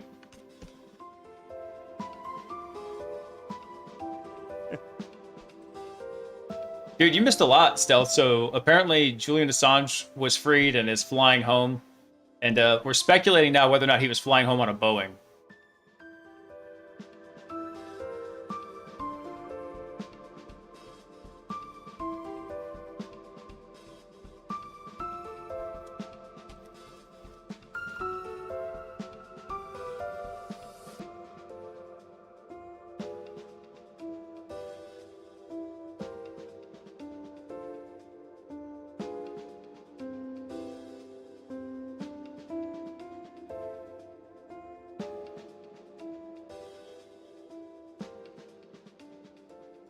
Is it Nguyen29?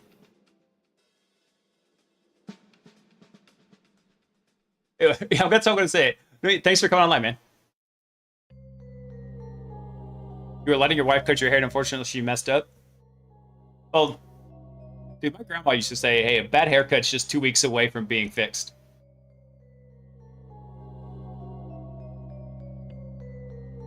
They have the same haircut.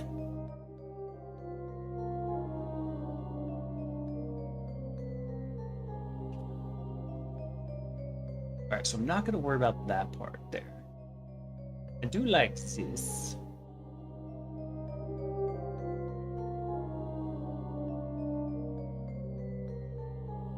Let's go ahead and make one more here. Let's make a trust for golden ticket here. So we'll do alias, trust, golden ticket.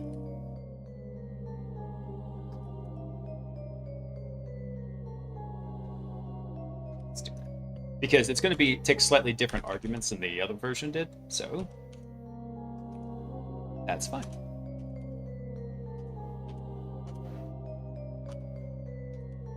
Create golden ticket with foreign domain, SID history.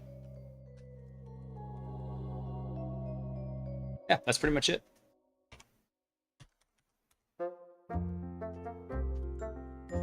Let's look at our usage here. So what are we going to need for this? We're going to need name of the command here. Let's see. So we're going to need the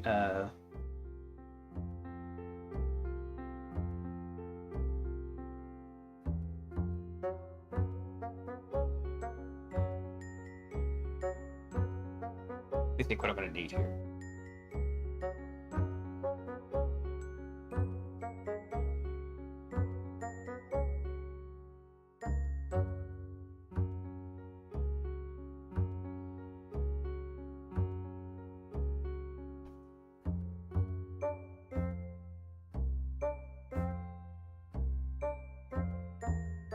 I'm trying to think of something here. How did we get the domain SID? We did it by getting the domain users. Because what we're going to need is we're going to need the domain SID again, I believe.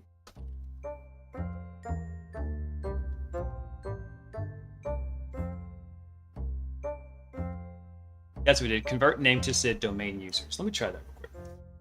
Let's do power pick.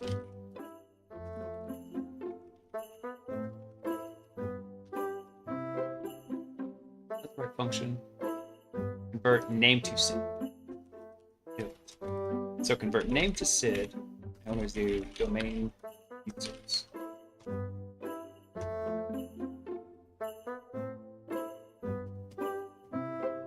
Yes, that's the domain user SID.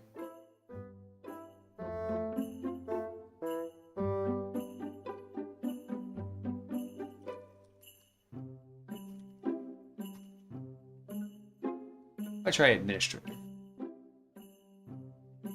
Okay, so that does give me the administrator, which is the 500 user. Okay. Makes sense. Because the 500 user is also the local one, just doesn't have has a different SID on the front.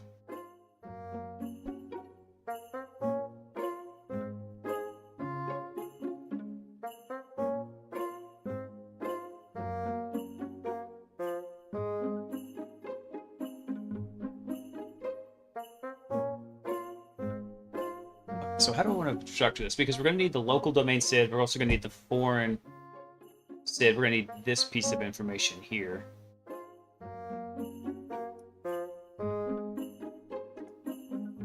So rather than calling it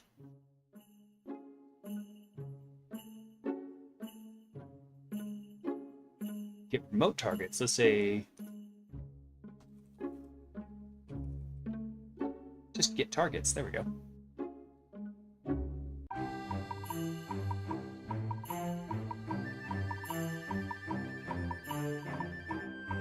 So actually, I'm going to change this again. Because we are going to prepare two commands. We're going to do command 1. It's going to be this. Then we're going to do command 2. Try something here again. So what if I just do dev.cyberrobotic?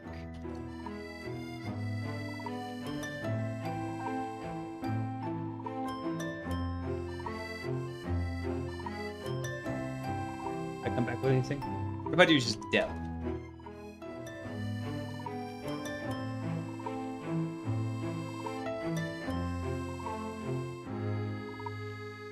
That come back with anything? That did not come back with. Okay.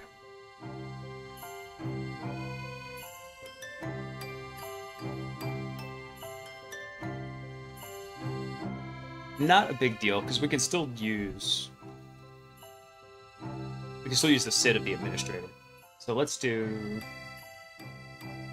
this. Let's do this. Is gonna be a static value here. Convert name SID. Is that right? Name to SID. Yeah, there we go.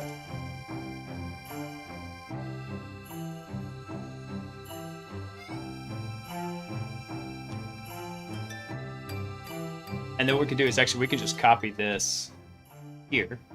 We can have it run command 1 and 2.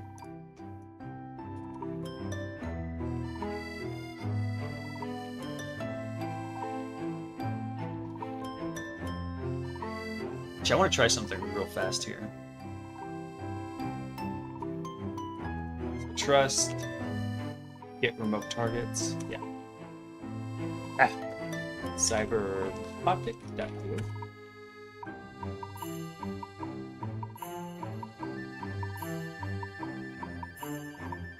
So I want to try, I'm going to run this same command here, except I'm not going to select the property that I want. I want to see all the properties. Power pick, I'm going to run just this. So I can see there's other properties I want to filter.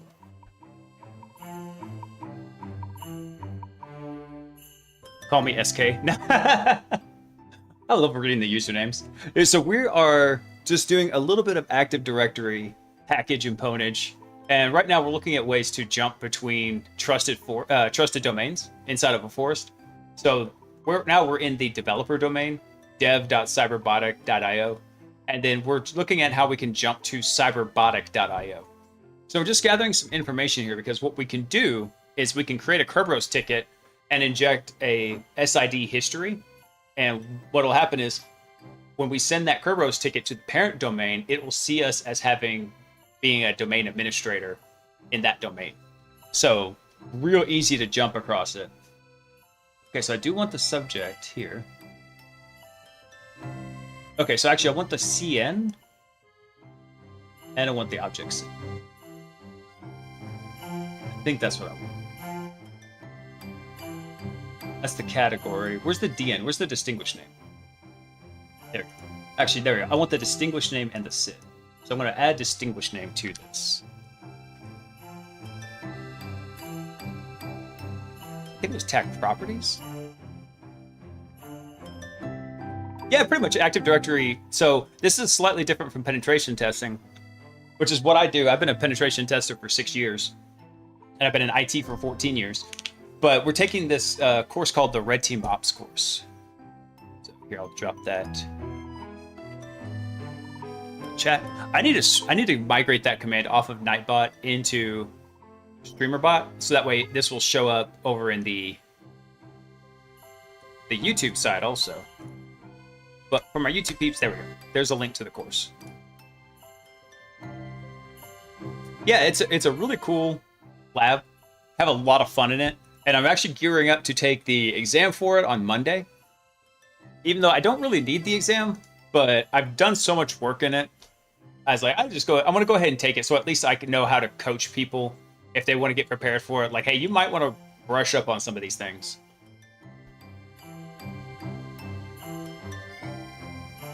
Hey, no problem. If it's not really a beginner security course, and so it's also not very expensive. It's really fantastic. So you might not be familiar with some of the tools, and it does take a little bit of liberties with like understanding what you're doing. I'd say the main thing to understand about the course is it's not evolutionary as you work through stuff. It is a tiny bit, but it's not like, okay, hey, now that you're here, we're going to do this. And now that you're here, we're going to do this. Da, da, da. The lab is pretty open. You can go pop into any machine that you want to and just get direct console access to it. So like here's one of the workstations, right? So if I want to go run PowerShell to get a command and control beacon back on it, I can. And I have sometimes when I'm just feeling lazy. Properties, okay. Let's do properties. I want the not 0 point ops, dang it. I want the object SID. And then I also want the distinguished name. There we go. That'll tell me the difference between these whenever I run both these commands back to back. Let me try this. Ever really stepped into the security aspect? Dude, it's really great. I taught a course at Black Hat for 4 years, and it was kind of like pen testing for blue teamers. Really, it was kind of like a purple team course. That was the attempt, at least. And the whole idea there was not to really teach penetration testers, but to give blue teamers and security like system administrators an understanding of what an attacker is going to do inside of a network and how to start building indicators of compromise in their network. I tried to be as helpful as I could with it. It's really hard though, because it totally depends on whatever your tech stack is back at home base.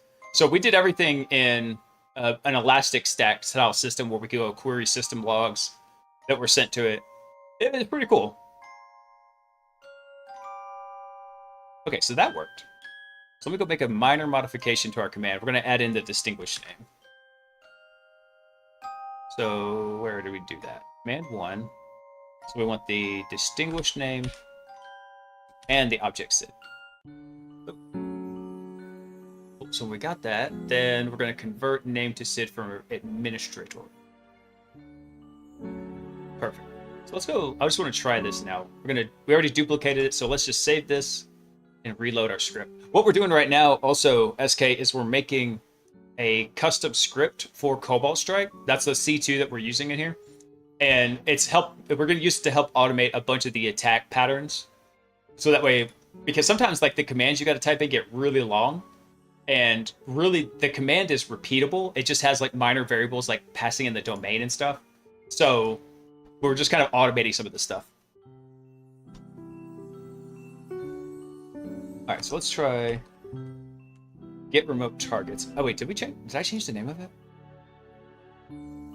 I just changed it to get targets.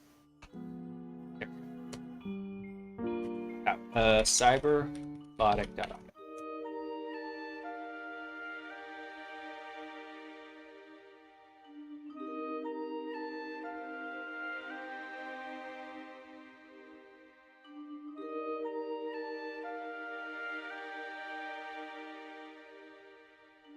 Oh, interesting. So this is interesting. Okay, so we hosted the one-liner here. The one-liner got used by PowerPick. See that? And then it's like it got burned. So then after it was loaded, it shut down. Because then when our second command ran, look, it can't do convert name to SID. Interesting. Yeah, pretty much. We're just wrapping these commands up. So, for example, if I wanted to run a command called Rubius, I would have to run this just to start the command. And Rubius is a tool for doing modifications and shenanigans with Kerberos tickets. I'd have to type in execute assembly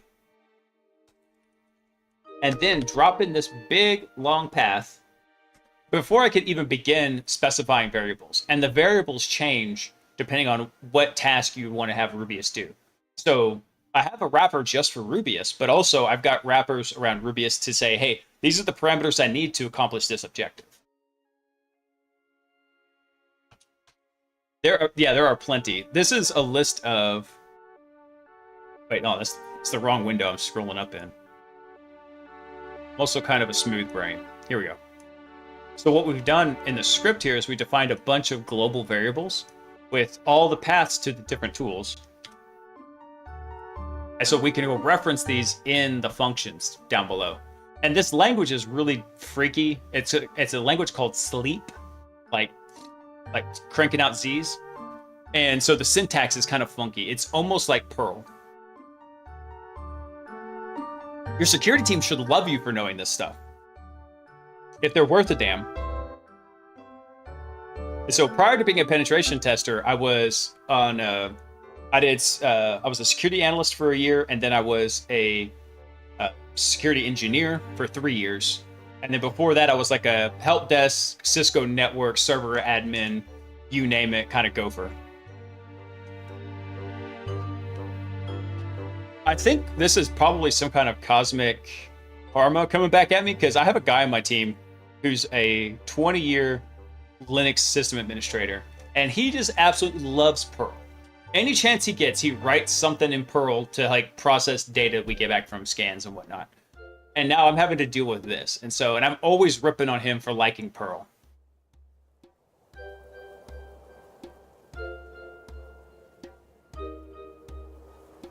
Quite often I see the problem in security side is that they don't have a grounding in, they don't have a background in infrastructure.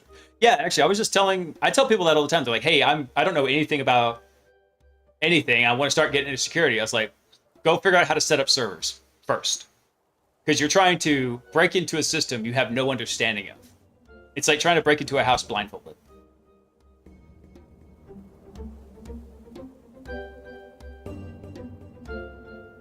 And we've gone a bit out of scope on this this course, because there's no way we were supposed to write an 1,800 line aggressor script. The aggressor scripting is covered, but I think at most you write like 100 lines, and it's stuff that's given to you in the course. And I just said, we could do better than that. Boom.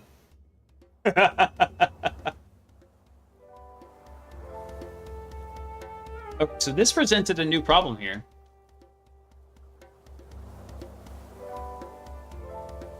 So one thing we could do, I bet, is...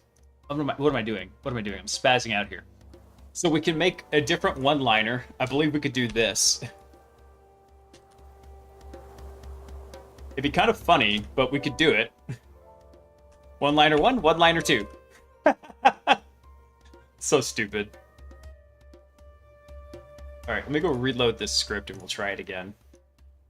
Although I love what my army, or not army, but like any of my military friends, guys that serve, they always tell me, hey, if it's stupid and it works, then it's not stupid.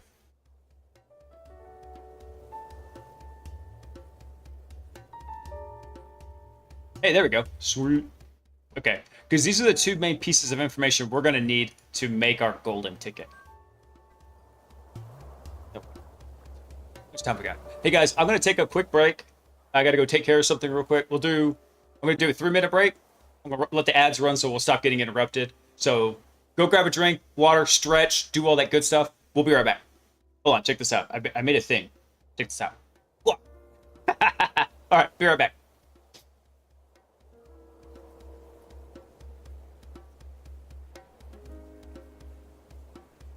Hey, 57, I just saw your message, man. Have a good night, brother.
All right, I'm back.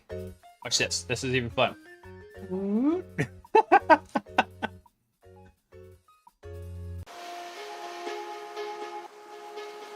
That cracks me up. I said sleep too many times. Sorry, 57. I know, it made me unrealistically happy to be able to do that. I just noticed you can't see the green in my shirt. Forgot about that. These letters right here are actually green, but they show up on the green screen.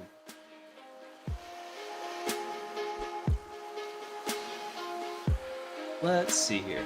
Okay, cool. So now that we got those, we can actually go make our golden ticket. Golden ticket.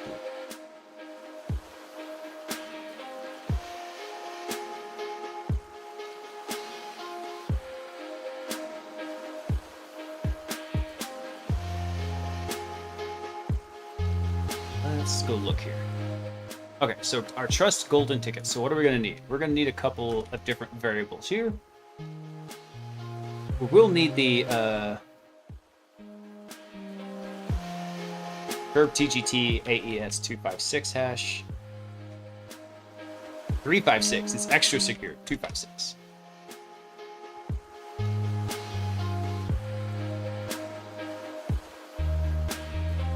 Actually, I'm just gonna call this hash, and we'll have a little parser for it. All right, let's see. Because we can use the AES256, but actually I think RC4 is used by default. I'm sure. But that's fine. This is what we did previously whenever we did the curve TGT hash.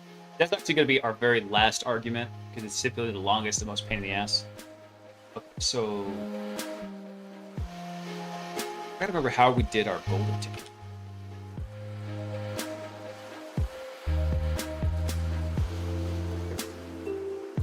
I bet we can actually just duplicate this for the most part. Yeah, I'm just going to bring this down and then rename it.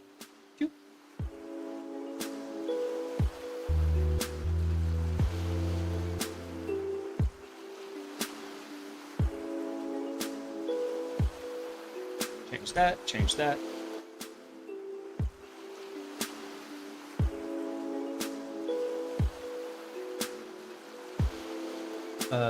Yeah, golden ticket with SID history.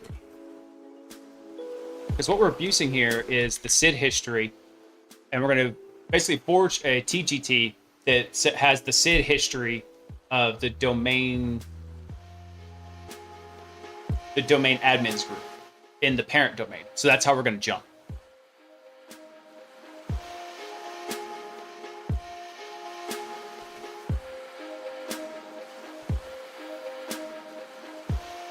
By the way, SK, if you want to break all this fun, if you enable... Let me grab something real fast. Where did I put that? Here we go. So here is a cool breakdown of the domain controller stuff. A lot of these attacks with Kerberos, you can actually you can stop by doing pack validation or doing... crap, what is it? Yeah, because this pack validation is a completely optional step here, so it should, I think, break this. After I finish the RTO, we're actually going to spin up a home lab, and we'll be able to test, like, after we find each of the vulnerabilities, we're going to test mitigating them. Pain Castle is actually really cool. I was in a pen test one time, and I added an account to the domain administrators group. Because this was actually a second pen test I had done for a group, and there's about a 2-year span between the two. The first time I did this, I added a domain admin, and they didn't catch it. The second time, I did it, but I did it like at the end of the day, and I had my little testing station set up. I was there at their office in a private closet, basically, and I left my network switch there. I just took my laptop with me, so I had a connection to like I had an extra monitor, had a little network switch so I could plug in stuff. And I did that. I was like, okay, cool. We'll see if they discover that by morning. Well, apparently, they discovered it immediately, got hit up by Ping Castle, and I had already left the building, was gone. So they had gotten so good at their incident response, they actually traced it down to the exact switch port, found the room that it was in, and then went and stole my switch because they thought it was like a remote access box.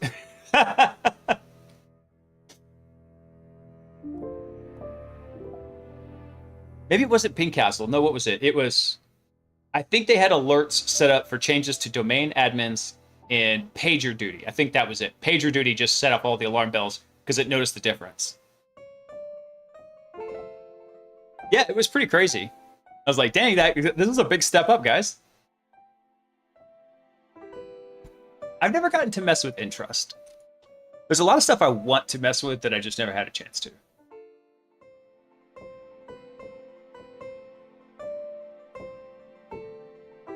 Let's see. So we do need the domain. We need the user. We need the domain SID. The hash type. But actually, so we're just going to insert one more thing in here, and that is we're going to the history SID. There we go. That's it. Boom. So I can take all this stuff out.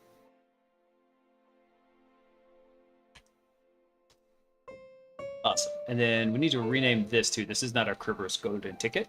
This is our trust golden ticket.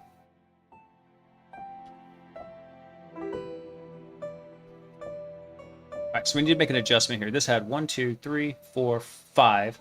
So the size of our array should be 6. And so we have the domain, user, domain SID. So I gotta rename this.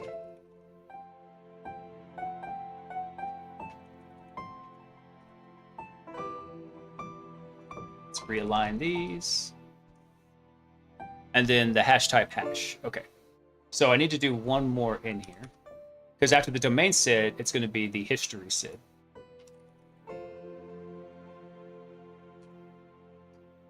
And then the hash is going to be this right here. So the hash type will say like AES 256, 128, RC4, whatever. So the last place I worked at had a really craptacular internal environment because it was a company that grew by acquisition and they just slapped all the networks together with duct tape and baling wire. Really not even duct tape and baling wire. It was really just chewing gum. And so they had a script running somewhere, no idea where, that had a very explicit list of who was allowed in the domain administrators group. And I wasn't in there. But the script only ran every 5 minutes. So I had a backdoor account that was set up as that was not a domain administrator, but was a member of the administrators group. Technically sits right above domain administrator. So the administrators group can add users to domain administrator. So what I would do is anytime I needed to do something, I would go use that account to add my regular working account as a domain admin, go do my work, and just wait for the script to kick me out.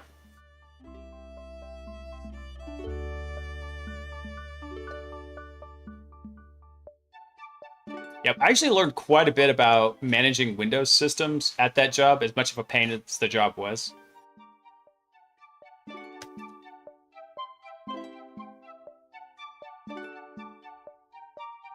I'd be fired if I did that here. I should have been fired too, but you know what? They couldn't get anybody else to do the job for the money.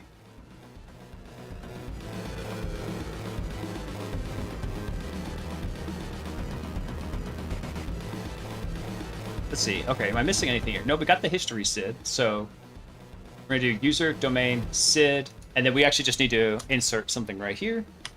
So this is going to be our SID's value.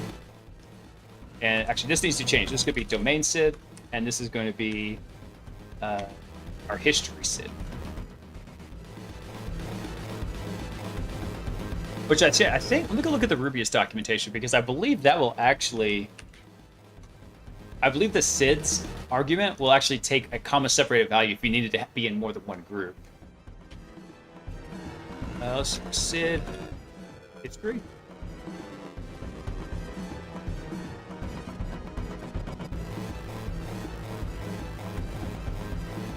There you go. Yeah, comma separated list.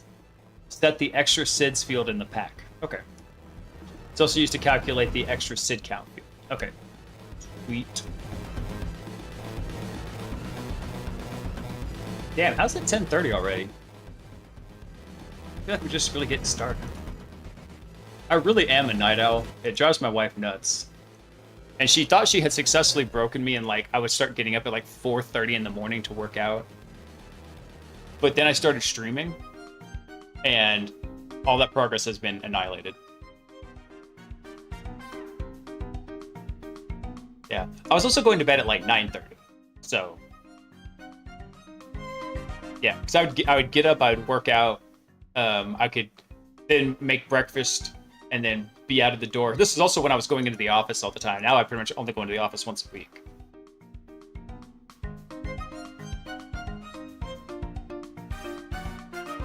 Let's see. I think that actually will do it. Let's check our notes. I believe in our notes we still have the curb TGT password. Nope, that's curb relay. Yeah, here we go. Curb TGT, we have the AES 256 right there. Awesome. So remember, so with this hash, because this is the secret that the domain controller uses to build all the Kerberos tickets. We can go build our own. That's what a golden ticket is we're not asking the domain controller for a TGT, we're just making our own TGT, so we can impersonate any user we want to. Actually, I think we can also do this with diamond tickets. Yes, we can. Nice. The difference between a golden ticket and a diamond ticket. Yeah, so a golden ticket, we make the TGT ourselves and don't even talk to the domain controller until we want to get the TGS. With a diamond ticket, we actually go request a TGT from the domain controller, and then when it comes back, we modify it. And then we send it to get the TGS. So diamond tickets are a lot harder to detect because if you have good logging and all of a sudden you see a TGS request for a TGT that didn't get generated, and which is totally not at the default logging level for domain controllers, right? So, but if you have that extra logging and you can correlate those, that's a dead giveaway that a golden ticket attack is happening. Which could be really bad if that's like your first indicator of compromise, because that means they've gotten the curve TGT and they're already like owned your domain. So, but yeah, so the diamond ticket is incredibly hard to detect because you do have a paper trail there of having requested the TGT. Yeah, it's a lot of fun. If you want to look a little bit more at security, let me drop this link in here. This is actually where that Visio diagram came from, adsecurity.org. It's really cool. It has a lot of different articles on different attack types for Active Directory and how they work and how to mitigate them. It's a great resource. Okay, so I'm going to need that. I think we can also...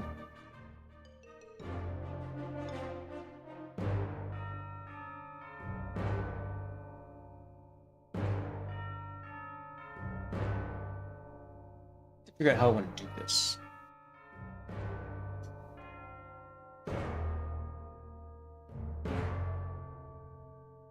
Hey, no problem, man.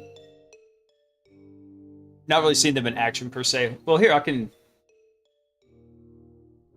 I'll tell you what, let me do one real fast. In fact, it's crazy. So I'm running this guy right here.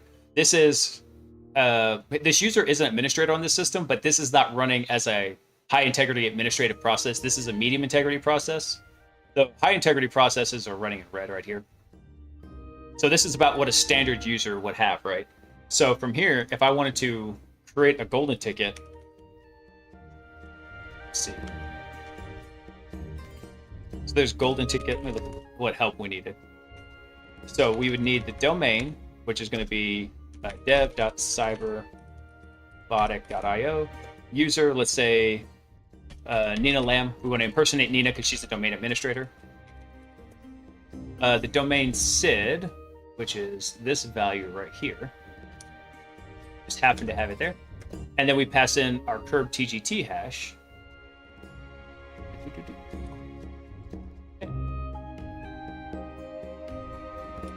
Boom, and then we drop that in. And look at it. Rubius will actually explain the steps it's taking when it does this.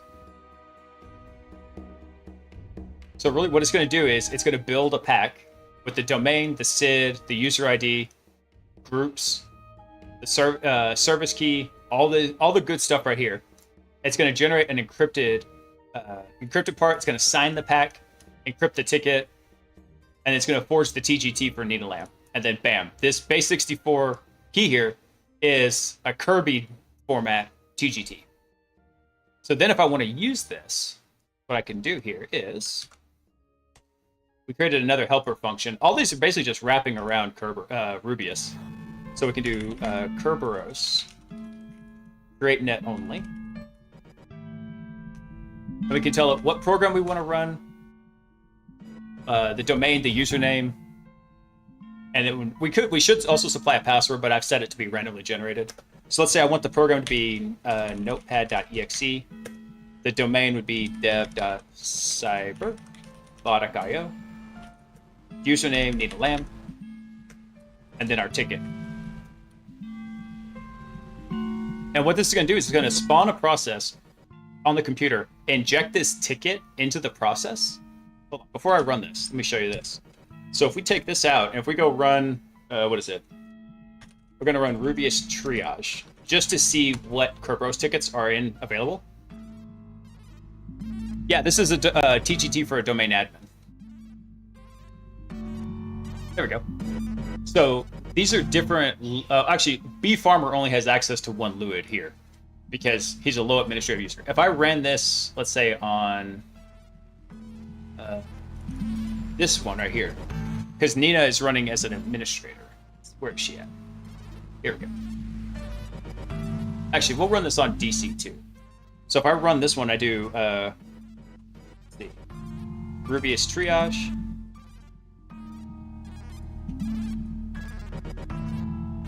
This one's running on the domain controller, so it's going to dump a lot of tickets out of it. See?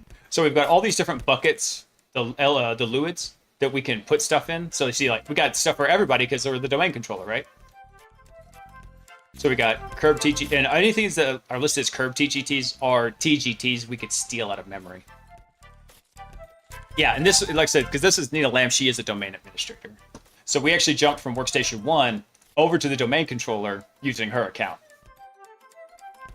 Yeah, so if I come back over here, if I drop back in that command we just did, what this is going to do, it's going to create a process for us. We can then actually, through some magic, we can steal the process ID's token and then be able to impersonate Nina from Bob Farmer. So if I do that, I do steal the process token for process 12960. It says we're impersonating B Farmer, but that's actually not correct because I can actually go list the contents of the domain controller. DC2, dev, cyber, bot.io, C drive. Yeah. So I can list these contents even though Bob isn't a domain admin. So, and if I drop the token,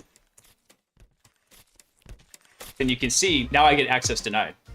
So that's where these kind of, that's usually the attack pattern where this happens. And so, yeah. So there's lots of, depending on what EDR you're running, don't tell me. Hey, no problem, man. Dude, this is pretty much what I do every night. And so we're going to do some more of this, but just not in Cobalt Strike.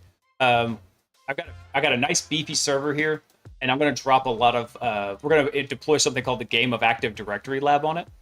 And we're going to do this kind of stuff again, but we're going to do it in a different C2. And then once we find the holes, we're going to work on plugging them too. No, dude, you're fine. This is a complete learning stream. People are supposed to come in and ask questions.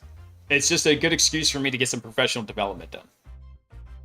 So I've actually gotten more done in this lab by forcing myself to do the streams than any other time. Like if I just had the free time to do this, there was always an excuse to not do it. But once I started doing it on stream, it was like, no, man, you got 3 hours you need to fill.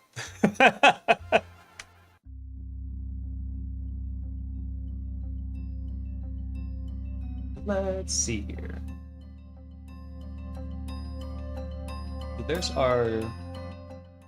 So our golden ticket, I believe, worked. I lost track of where I was. That's our Kerberos golden ticket. Oh yeah, so instead of our Kerberos golden ticket, what we'll do is... What's the name of our new function we just made? It was Trust golden ticket. Now we could call this something else, but really it's for... Using the SID history is for abusing those cross-domain trusts. Let's see here. So,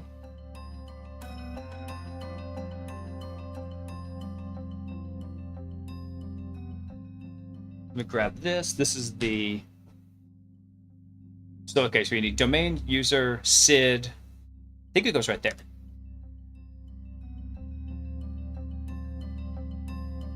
Hey, Win, thanks for coming online, man. Welcome.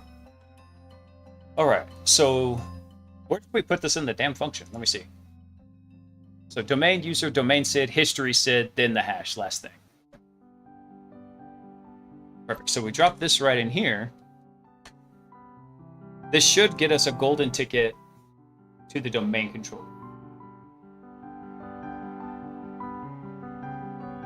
In theory, but it looks like it did not run. Did I miss something?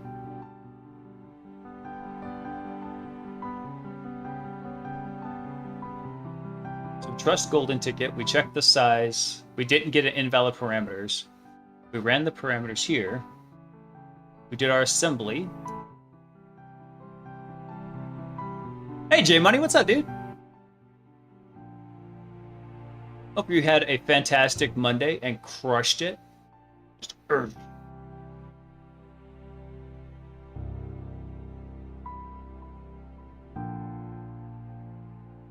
Oh, you know what? I just realized we don't have this. We're missing a semicolon there. I don't know if that might have screwed it up. I don't think so, though, because we copied this from the other golden ticket attack. We just modified it to take one extra variable.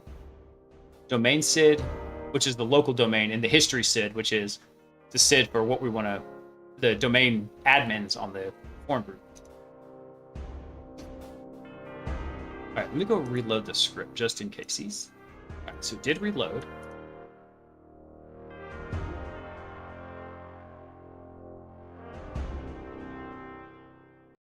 I don't think I need to run this with anything special. Because it should be the exact same variables. Domain, user, domain SID, history SID, hashtag. So all she would need to do is just insert the foreign SID for the domain admins into there. Hey, Oni, what's up, dude?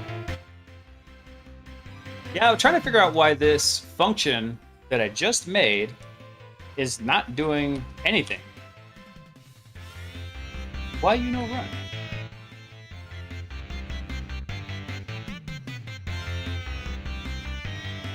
Okay, now it's doing stuff. I did supply an AS2. Oh, wait, hold on. Did I have my variables wrong? It's right there. Because this hash value, we passed it. We have AES256. Hold on. Let's look at the... So one of the cool things is it will kind of echo what we're doing here. So we did golden, user Nina Lamb, domain is dev cyberbotic.io. We have the domain SID.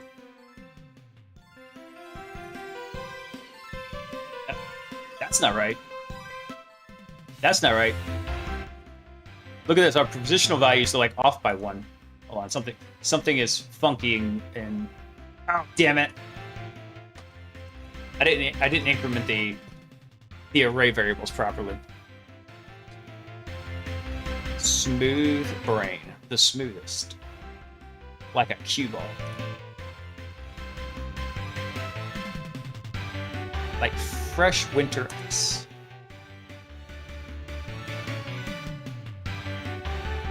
There we go. All right, so now, if we take this and we do that exact same attack pattern we just did,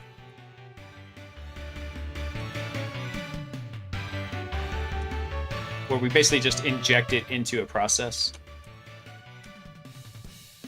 and we go steal the token, then we should have access to the parent domain's domain controller. There we go. So let's steal token 5000, and let's do a ls against dc1.cyberbotic.io. So we're in the dev.cyberbotic subdomain. Now we're going to the cyberbotic one. So dev cyberbotic.io $. Bam. And in fact, if we wanted to, we could actually execute a jump command with this. So let's do invoke decom, and then we'll do against dctac1.dev.cyberbotic.io, and we'll do an SMB listener.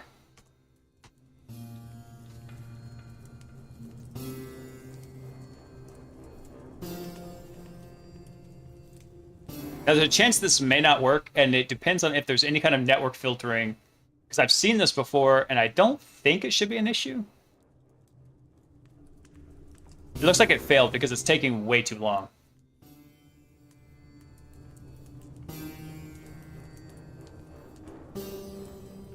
Yeah, it totally failed. Okay. Let me do something. Port scan.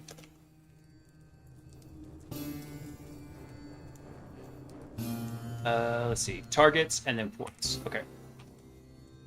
So port scan dctac1.cyberbotic.io on port 445.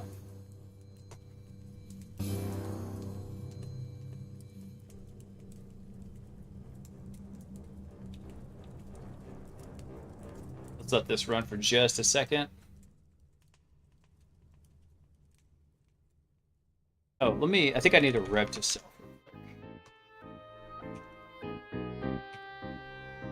Oh, maybe I can't do a port scan because he's a low privilege user account. Let me try. Scanner module is completed. Okay. So one thing we also could do, actually, oh crap, I didn't steal, I stole the token, but I didn't store it. Okay, let's try this again. So if I do an invoke, if I use invoke decom to jump, well, let's do a DNS, let's do a DNS beacon. So we're going to see if this works. What do you mean, bad net path? You bastard. Okay. Well, I'm going to try this again here. So let me go grab... So here's our create net process. If we hop over to the domain controller... We can do this as system. And we run this. It's going to do the same thing. We're going to steal that process token. There we go. So we'll steal, in this case, 4164. Because this process ID now has the token that's associated to that LUID. So we steal token, 4164. And then just to verify, we're going to do DC1, cyberrobotic.io. Cool, so we can see all that stuff there. And now we're going to try a jump with an invoke decom.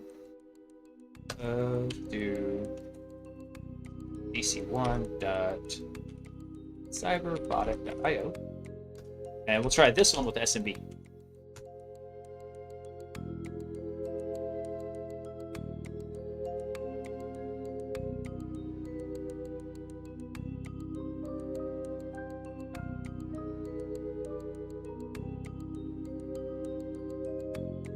And we should be able to get a TGS for anything we need because we're using the TGT. So what it's trying to do is it's trying to make a remote decom call to an MMC20 application. And actually, it's doing a couple steps here. So this particular command is a custom one we wrote. Who's that? Who's that? Cyber Provox. Thanks for coming online, man. Welcome, welcome. Okay, so what this thing is doing is it's doing a couple things. It is going to upload to DC1 this file. And so this file is a dynamically created C2 payload. And then what it's going to do is it's going to drop it over into Windows. And we're going to basically take this file path. We're going to pass it over to invoke decom, which is a PowerShell script.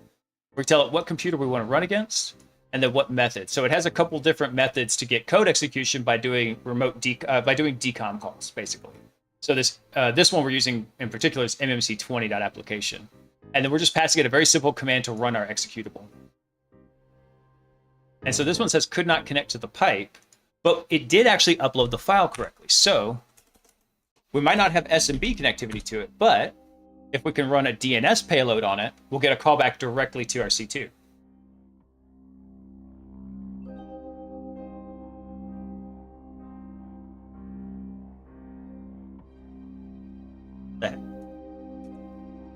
Killing me, Smalls. Try this again. Here you are.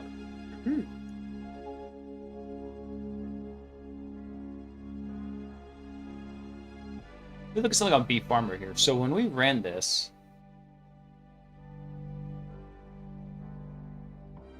that was our port scan. Where do we run our invoke decom? So could not upload bad net path. DC1. Oh my god, did I really do that? Please tell me. I just realized I did DC1 dev. It should be DC1 cyberrobotic.io.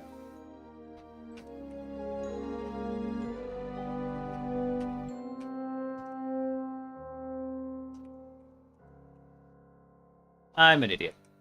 Let me try this again. And I'm going to try to get the DNS beacon over there. And so it does upload. We're going to see if the MMC allows it to run.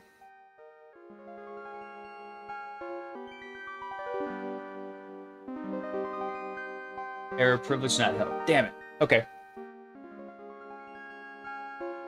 Which is weird because if we do a Ruby's triage, we should see a TGT in here for Nina Lamb.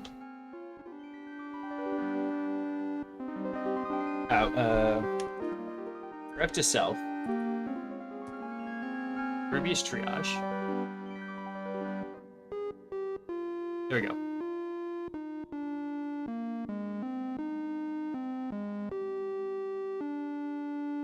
Did we lose our...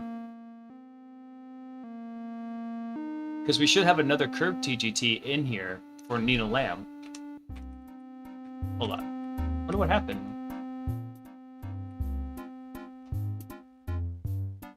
I'm gonna do this again. I'm gonna spawn another process, inject that ticket.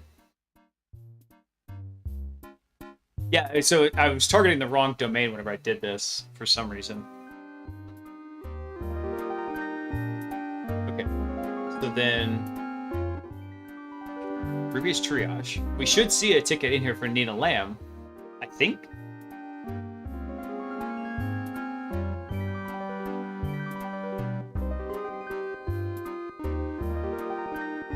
Weird. All right, what was our process ID? It was 5988. Let's just try this again. Steal token 5988. Now, maybe we just can't make remote decom calls. I don't know what ports decom usually is using. We might be able to jump with WMI though. If this doesn't work, I'm going to try using WMI to jump.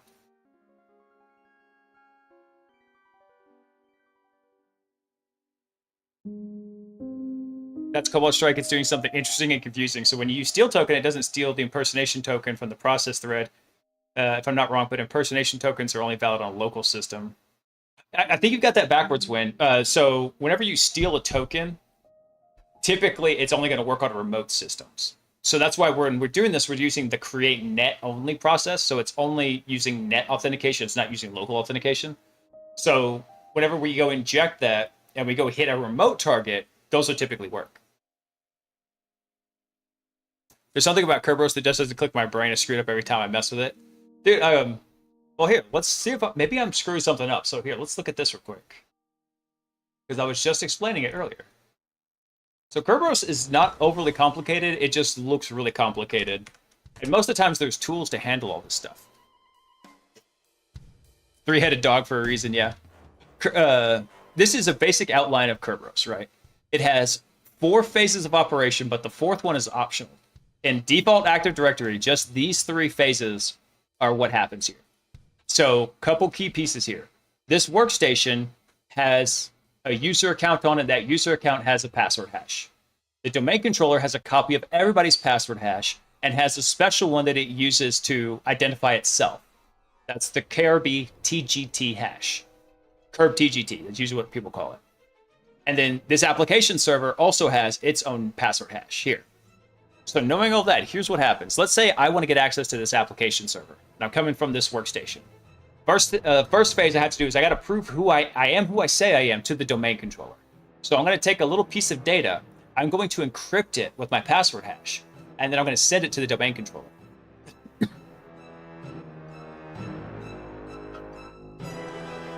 So once the domain controller receives it, it has a copy of the user's password hash. So if it can decrypt that packet with that user's password hash, that is considered to be an authentic request. So once that request is processed, a TGT, ticket granting ticket, is sent back to the user. So this is now a ticket that is encrypted with the Curb TGT account. The user can't modify it. That can be used to present to the domain controller saying, I am who I say I am. So first step, just proving who you are. The second step is we send that TGT back to the server and we say, hey, here's my TGT. Here's my proof I am who I say I am. I would like to access this server over here. Can you give me a ticket granting service ticket? a ticket to grant access to a service right here. Boom. The domain controller attempts to, if it can decode that TGT with that curb TGT account, then you get it. Then it says, okay, yeah, this was encrypted with my secret key. This is valid data. I will then validate the data on it, and I will grant you a TGS. So the domain controller, after that validation, sends a TGS back. So first phase, you ask for and receive a TGT. Second phase, you ask for, receive a TGS. Third phase is you then just send that TGS over to the application server. Now, the way the application server validates that it came from the domain controller is that it's encrypted with that TGS. He can't decrypt it. It's encrypted with the application server's password hash. So when the application server receives it, it's like, oh, hey, this is encrypted with my password hash. This must be an authentic request, and accepts it and processes it. If it can't do that decryption, then it just breaks. There is a fourth optional phase where the application server could go to the domain controller and say, hey, could you validate the contents of the ticket, make sure it's correct? Nobody usually ever turns this on. That's why it's very optional right here. But that's it. There's only 3 phases to this. Prove who you are. After proving it, request your access, and then present the access ticket to the system you want to access. So the whole thing just relies on knowing who has secrets to what. The user only knows his hash, the application server only knows his hash, domain controller knows everybody's, and has an additional hidden hash that it uses for identifying itself, stuff that came from it. So a lot of the attacks hinge on, hey, if we can steal this machine's hash, we could then write our own TGS, right? So we just go make a TGS, we send it to it, it's like, hey, it decrypts properly, doesn't it? So that's called a silver ticket. If we can get a hold of that curb TGT account from the domain controller, then we can write our own TGT. That's called a golden ticket. We don't have to worry about this. There's also a third variant of this called a diamond ticket. And that is, it can be kind of suspicious if we go request a TGS using a TGT that didn't come from the domain controller.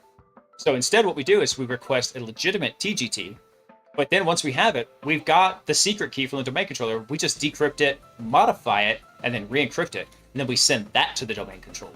Very hard to detect. That's called a diamond ticket. Yeah. So silver tickets, you only talk to the application server. You only do the ASREC to the application server. Golden tickets, you only do the TGS. Diamond tickets, you do all 3 phases, but you modify it between phase 1 and 2. Dude, that's all I try to go for, SKs. I just want to be a little bit smarter than yesterday. Today, Blaze should be able to kick yesterday Blaze's butt. Welcome, Agent. Hey, Provost, thanks for the sub, man. Appreciate it. I need to work on getting a better alert thing set up for that. The follower alert is brand new, and I'm gonna kind of make them all in that same vein, but I'm messing around with a new system to kind of thanks, man. Yeah, I really enjoy this stuff, and I like teaching, so you've come to the right spot. I like teaching so much. I taught a lot of Cisco stuff when I was working my first IT job at a college. It was working in a Cisco lab, and also I taught a course that was like penetration testing for blue teams at Black Hat for 4 years. So it's just something I really enjoy doing. I have a lot of teachers in my family too, so I guess it just kind of runs in the blood. All right, so why is this not? Oh, you know what we're gonna do? We're gonna try doing a jump with the WMI. So let's do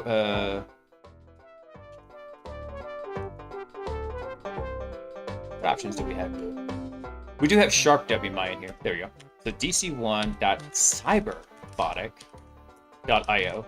Make sure we don't target the damn child domain again. And then let's try DNS. Let's see if we can get a DNS beacon. So that one will call back directly to. You're so full of crap.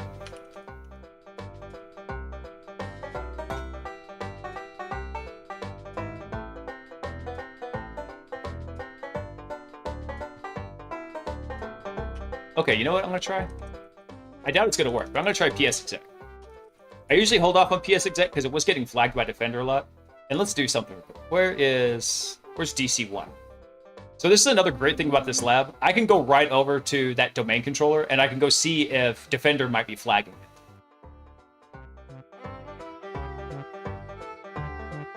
Okay, so for someone like me who is AD operations mostly and would like to jump onto this side of it, what should be a good starting off point? What would be a good starting point for you?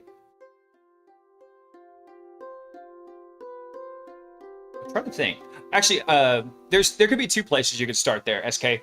Maybe start with Try Hack Me or Hack the Box. The Hack the Box Academy or like the Try Hack Me Intro to Penetration Testing course, just to start getting you used to the security mindset.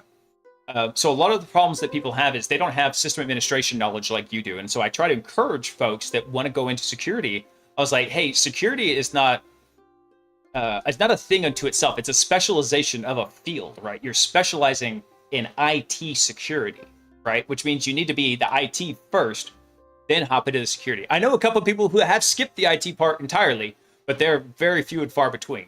They're less than 10% of the other group that I know that just, hey, they started in IT and then shifted to security. So it really is like a specialization. So you've already got the IT part down.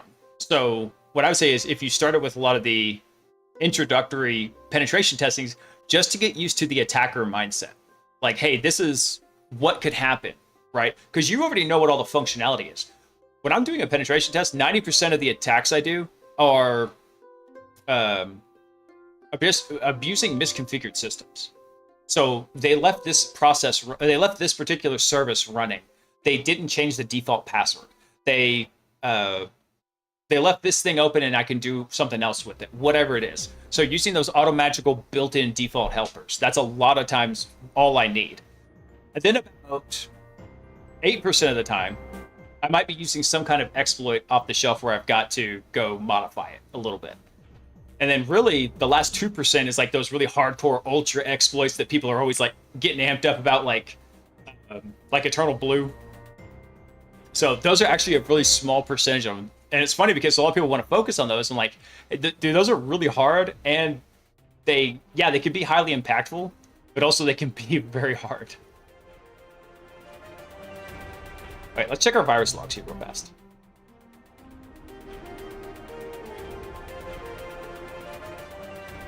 No problem, man. Actually, on Tuesdays and Thursdays, I do a teaching stream with my buddy Salty. And he is going through Try Hack Me also. So I go through and we work through it, and I kind of give some extra elaboration on it. I tell him, yeah, that's important. You want to remember that. I've never used that once in my career. Don't memorize it.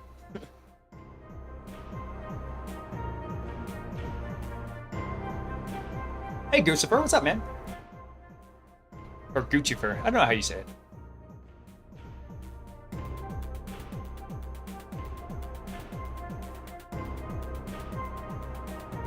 Oh, you came to know from Hat Tennis? Oh, okay.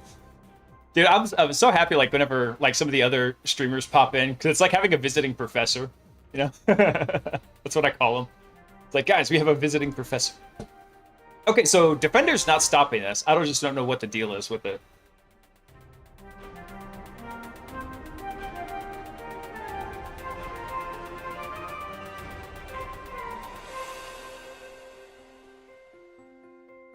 Let me try something different here. We actually have a back door on this system here. Actually, I'm going to try this with PS Exact. I doubt it's going to... Wait, no, it's definitely not going to work because we reverted our ticket here.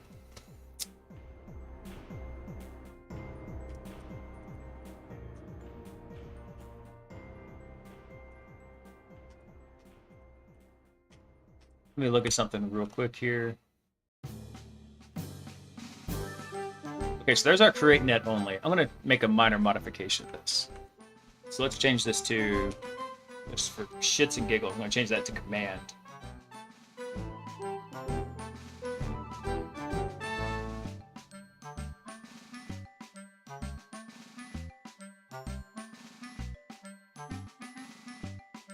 That's not the problem. I think I just realized the problem here. I think the problem here is that Nina does not exist in the parent domain. So we need something that exists in the parent domain. I think that's it. I'm gonna make a minor modification here. Instead of this being Nina, we're gonna use the built-in domain administrator account. I think that might be where I was screwing this up.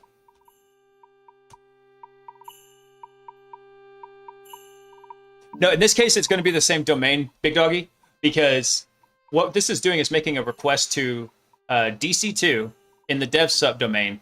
And then what we're doing is we're appending into it, we're injecting a SID history so that when we present this TGT over to, gosh, I'm losing my right. When we present it to the parent domain controller, it's going to look at it and say, oh yeah, you were the administrator of our domain. You should have access to this. I think that's why we're getting the funky results here, is because when I did this, we forged this for in lam at dev-cyber-product.io instead of administrator. So let's go try this one now with our create net only. You can find where we did a create net only. Wait, there we go. So this information I'm providing here is not important. This is just locally visible. And in fact, if I left it blank when I did a create net only, it would automatically fill in fake information. But that could be kind of bad, because if you start seeing a process pop up on a machine for a user in a domain that don't exist in your network, that's kind of a dead giveaway. So we kind of mask that by making it appear to be from a potentially legitimate user. So let's go drop this in here.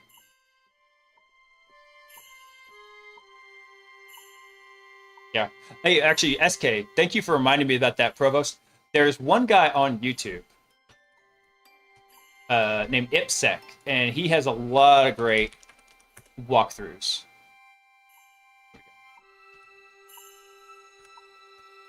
So check him out, because he's got all sorts of ton of walkthroughs in here. So you could do some research and say, hey, which one of these are kind of AD based or Windows based or just whatever, and you could run through and you could get an idea of it.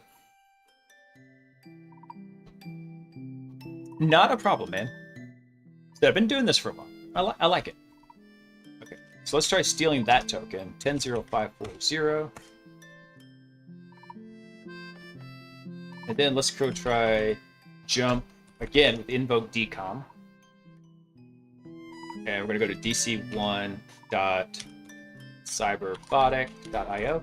And I could probably just specify DC1, but anytime I'm using Kerberos as my underlying authentication mechanism, I'm going to default to using an FQDN, because Kerberos wants that usually. And then let's try doing a DNS. Do I want to do DNS? Yes, I do. Oh, hey, Goochfer, hang on 1 second. I will permit you. There you go. You can drop links now.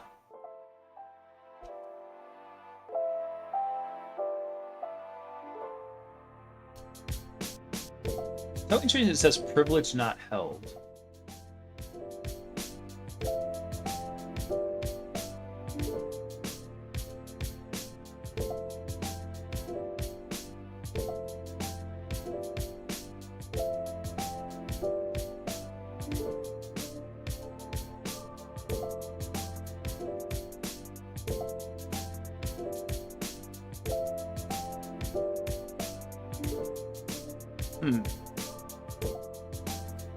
All right, so invoke decom didn't work. What about sharp WMI?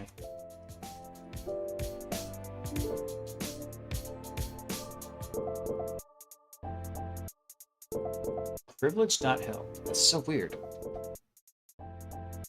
Let me try something different here.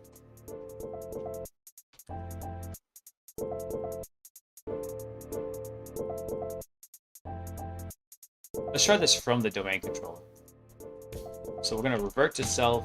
I'm going to inject this ticket we forged.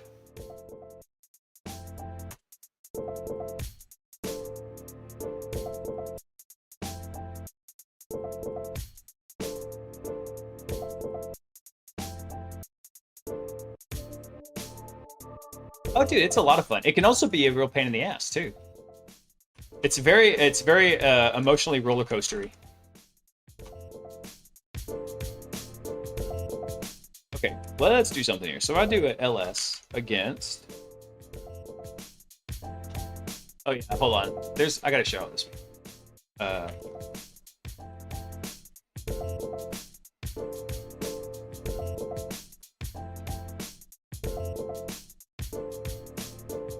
If I can find it. There we go. Resting heart rate, exercising. Interpreter session 1. That's like when you get a remote access shell SK to a system. It's like, oh yeah. Heart rate going, wow.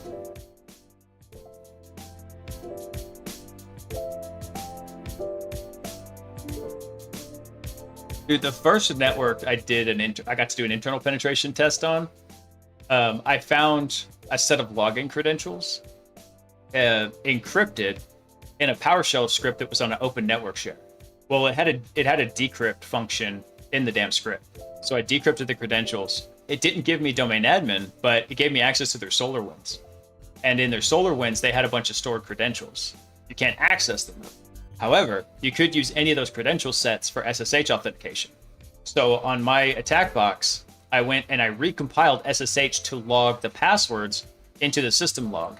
And then I forced it to authenticate to me. Bam, instant clear text password. And that turned out to be a domain administrator.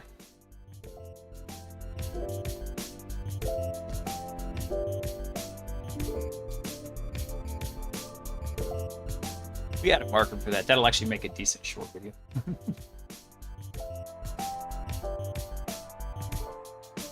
Yeah, and that's why I've been telling all these young kids that want to get into security, it's like, hey, you need to understand the underlying technology, because if I didn't understand how SSH worked and that the password has to go in clear text, that I would have never thought of using that technique. That's not cool enough for Darknet Diaries. I actually know a bunch of the guys that have told stories on Darknet Diaries and like heard their stories, and they didn't tell me they were on there. I'm like, I know who the hell that is, and I'll message them. It's like, hey, why the fuck didn't you tell me you did that?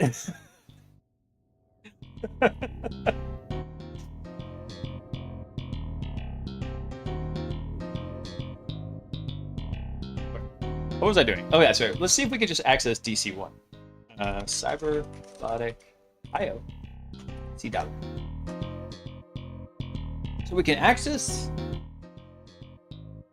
Wait, hold on. SMB has to be up, so I can read the fucking CIF share. I'm trying not to cuss so much, but this is pissing me off.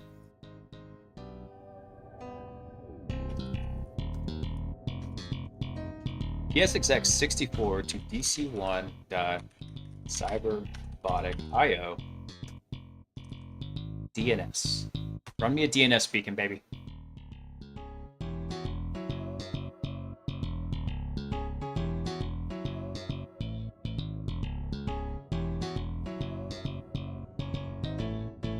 I think it took too long. I think we would have seen a callback by now.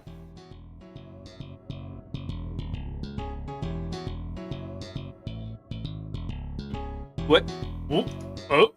Oh, take bets now. Come on, big money, no whammy, no whammy, no whammy, no whammy. Eat it. Yes. Awesome. So now we are domain administrators. We're system access on DC1 in the parent domain.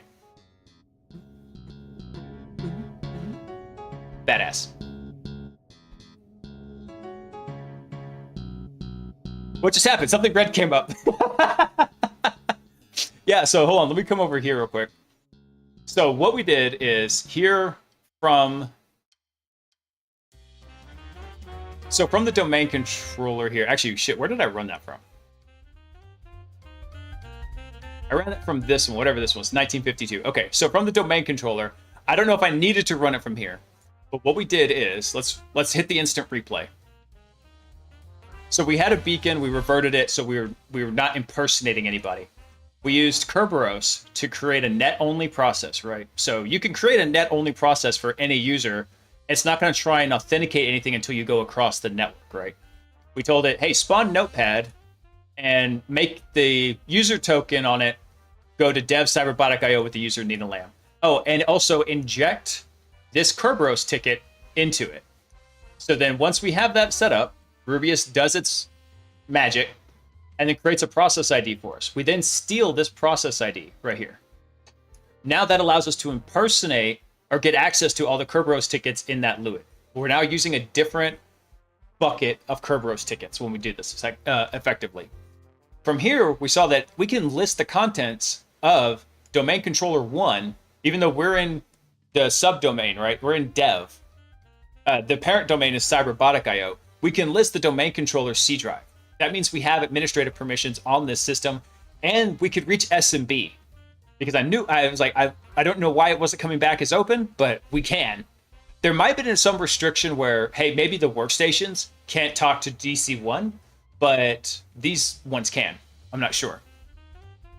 So once we saw that this was up, we actually did a jump with psexec over to DC1, and we had it run a DNS beacon. So these are called peer-to-peer beacons. They talk to each other, and they have a single point of egress, which is this beacon right here. Well, instead now what we have is the DNS beacon is not peer-to-peer. It calls back to the attack server. So now we have a DNS beacon command and control channel into the parent domain running a system on that domain controller. Which means we could go dump the curb TGT hash for this and have complete access to every system in the parent domain. So we effectively jumped from domain admin in the child domain to domain admin in the parent domain.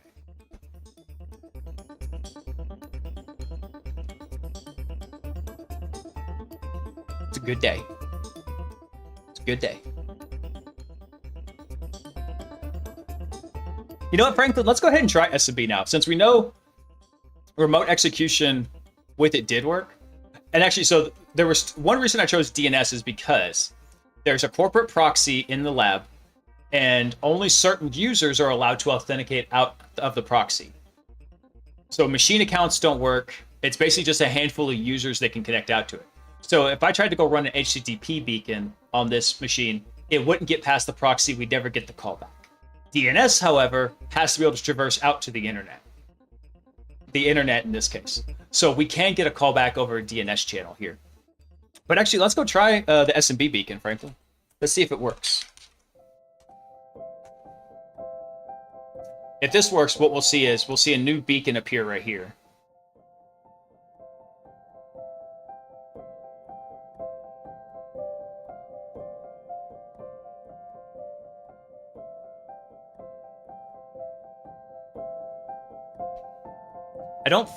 I want to say I don't think it worked, but also the other one took a little while to fire up too, so maybe we need to just be patient. Hey, okay, so SMB did work. What is a LUID? That is, I think it stands for locally unique identifier. But let's see. So I'm system on DC2 right here, right? So on the domain controller, it has a lot of tickets in it. So if I use Rubius to triage all the tickets in the system, let's take a look at it. So this first value right here, this hex value, this is the LUID. And the way I like to think of LUIDs is it's a bucket to dump tickets into. So you see Nina here, she has a bunch of tickets in a LUID. Other Nina has some tickets in different ones right here. All the system tickets, they're in one LUID right here. So whenever we create a process, we'll either have access to a current LUID or a new LUID. So whenever we do the create net only, it's going to give us a new LUID in there, and it's going to dump that ticket into it. So if we want to get access to this LUID, we need to get access to a process in it. Yeah, kind of. Pretty much. It's like I said, I think of it as it's a bucket. I'm really going to confuse a roller coaster. How did you get direct NT authority system users or NT authority with a user's token? What's the lab? I need closure. So the lab is, let me drop this in the chat here.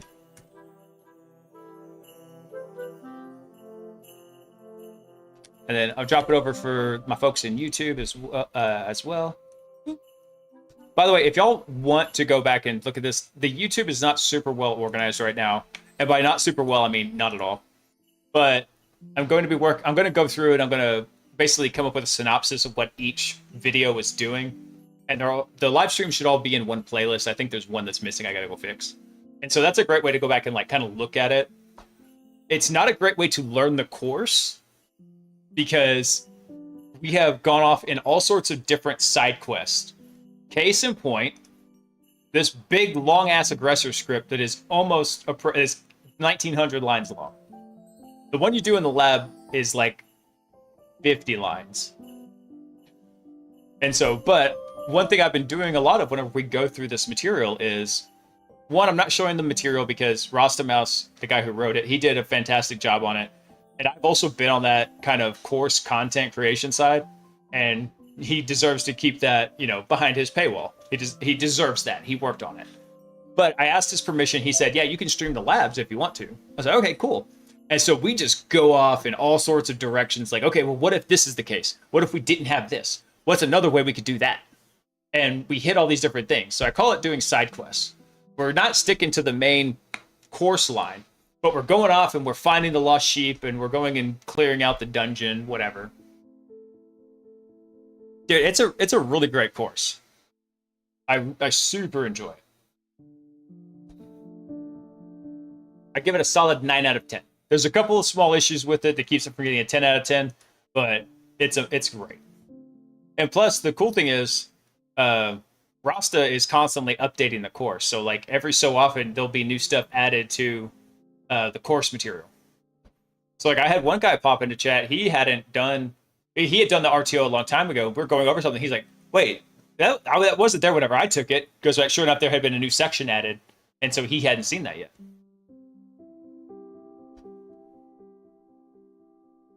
All right, cool. So our golden ticket here works.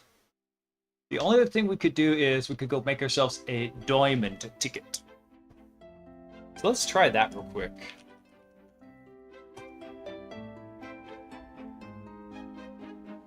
I don't think it'll take too long to do this, because I think we can copy the diamond function we used earlier and make a minor modification to it, and we'll be good. We're going to try it.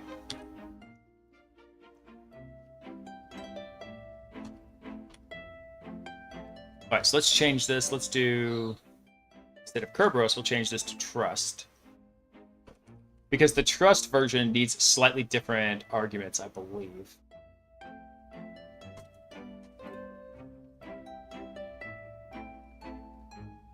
That to Trust. All right, so let me see what we're going to need here, because we're going to need a couple different things.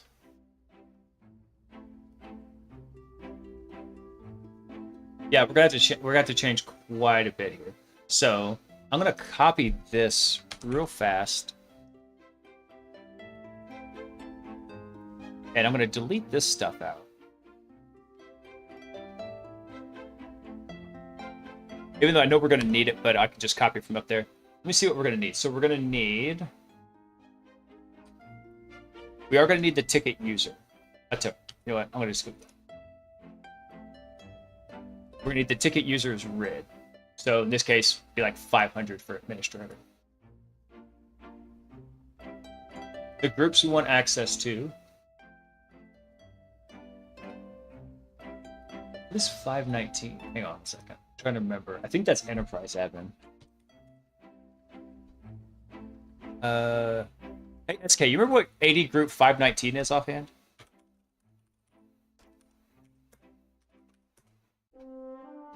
Well-known stitch structures. Tech 519. Yeah, that's okay. Yeah, that's enterprise admin. That's right. There's domain administrators.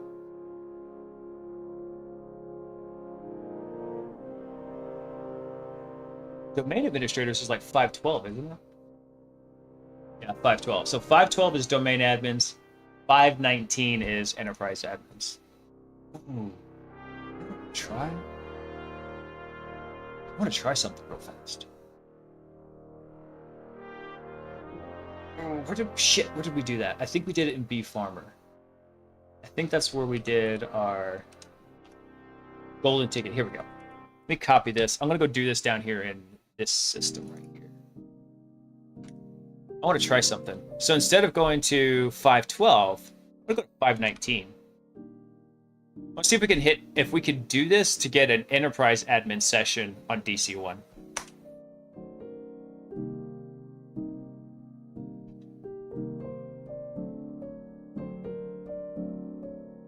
All right, so we'll copy that. And then let's go find our create net only command. There we go. And if you want proof that like this doesn't matter what I put in here, I could say farting dev dot toast. User is Bob Finch. Doesn't matter what I put in here. And then I can drop in this ticket.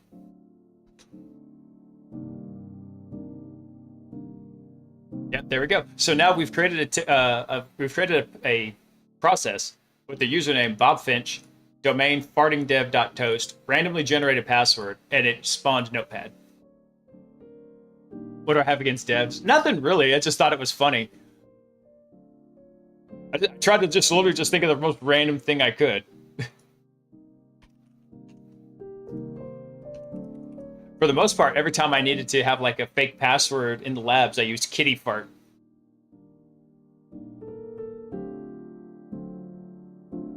All right, so if we steal this token, so let's see if we can list the contents again. We can. So we should have all the we should be impersonating an enterprise admin at this point. So then I'm going to try doing the jump command again. With psexec, we're going to go to SMB number 2 though. It's going to go to basically jump using SMB again, but to a different name pipe. So if this works, we'll see a second beacon appear right here.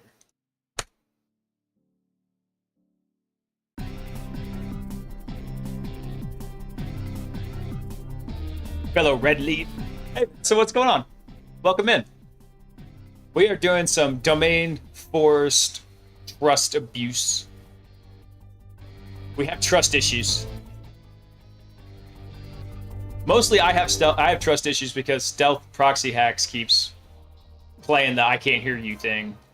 Hey, there we go. Cool, so now we've got a new beacon. Okay, so that did work. Awesome, so we could actually just go impersonate the enterprise admin instead of the domain admin. We go, actually, that reminds me. So then when I'm looking at getting the targets, hey, wait a second. Because we just had it convert name to Sid for administrator. And domain admins.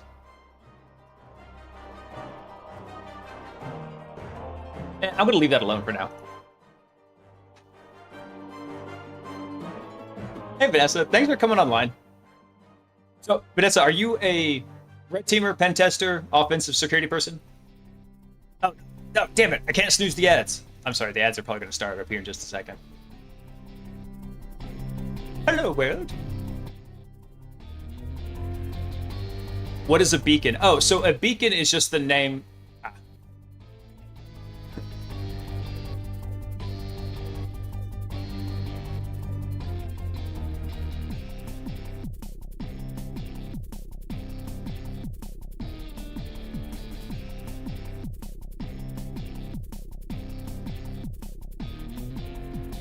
Dabble in everything, but do more red than blue. Awesome. So actually, we're just doing pure red teamy stuff right now. This is the red team ops course from 0 Point Security, but I'm going to take the exam next week. I think once the exam's knocked out, we're actually going to do some home labbing. We're going to build an Active Directory lab, and we're going to see about what the attack patterns are, doing it in a different C2. This is Cobalt Strike, right? We're going to try doing it in something like Mythic and Sliver and some of the others. And then after we do that, we're going to then move on to actually see about how do we fix those different attack patterns as we discover them.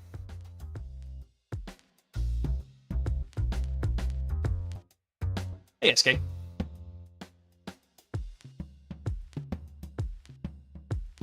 Oh, he might be back. I don't know. We're waiting for the ads to finish. They're like got 10 seconds left on them.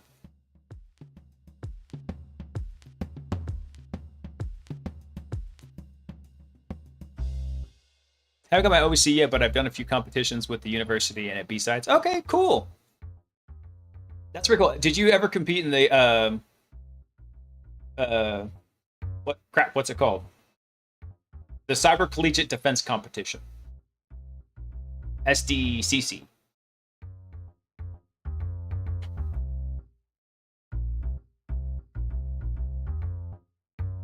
No, that's a fun one you might like. Although I don't know if you'd have as much fun because the students are all like blue teams in ops, and then I actually volunteered for the red team this year, or I got voluntold by one of my buddies because he was running it, and they have actually like industry professionals come in and do the red team for it. Stuff like Track Hackme and what is PG? I'm drawing a blank. So many acronyms. Oh, okay. So SK, you asked what is a beacon? So a beacon is a particular process running on a server that talks back to the command and control. That's it. So you notice how like I've got two different beacons running on DC1. I've got a beacon running on Workstation 2 as Bob Farmer. I've got another beacon running as Nina Lamb on Workstation 1. I've got another beacon here running as System on Workstation 2. So a beacon is just a particular C2 agent that's running on a system. Yeah. Oh, Proving Grounds. Duh. Yeah. They didn't have Proving Ground. Back in my day, we didn't have no Proving Grounds. We just had to go hack the NSA and learn the hard way. Don't hack the NSA. Don't talk about illegal shit. Everybody in chat is a Fed.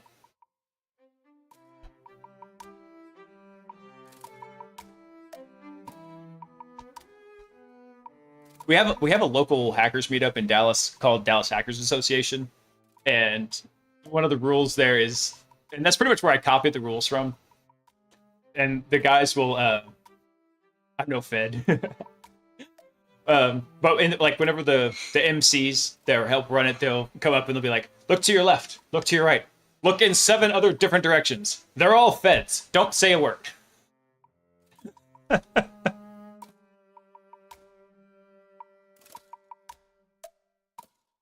Oh, we got so many beacons. Look at that. It's so pretty. See if I can squish this down a little bit more. That's as far as it goes. Dang it. Can I zoom out? No! That just... Oh, that was the wrong button. Is there anything on Intra 80 as well? Actually, SK, yeah, there's something I have been wanting to work on. Where is it? Thunderdome. Thunderdome here from Pwned Labs is a multi-cloud testing hacking environment. So I'll drop a link for this also. Thunderdome was actually something I had thought about doing after finishing RTO. There is an RTO 2 course, and it's really cool, and it's very heavy on tradecraft and evasion. I have not gotten Rasta's permission to do that one on stream yet. So I thought, you know, let's take a little break from 0 point security. We'll go look at doing the home lab, maybe doing Thunderdome, a couple other things, and then maybe we'll pick up RTO later after a couple months. Yeah, there's other ones. Gosh, what is it? I think it's called Cloud Breach. Cloud Breach IO, yeah. This is another one. One of my guys took this. It's fairly inexpensive also. So this is another good resource for learning about offensive security in cloud environments. And I believe they have Azure and AWS. Nothing on GCP, but then again, I've only seen... Let's see. So I've been doing this for 6 years. The average...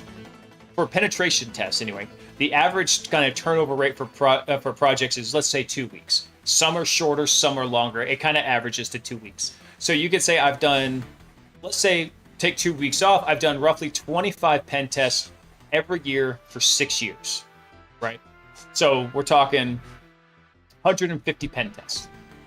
Of those 150 pen tests, I've seen exactly 2 that were using GPC.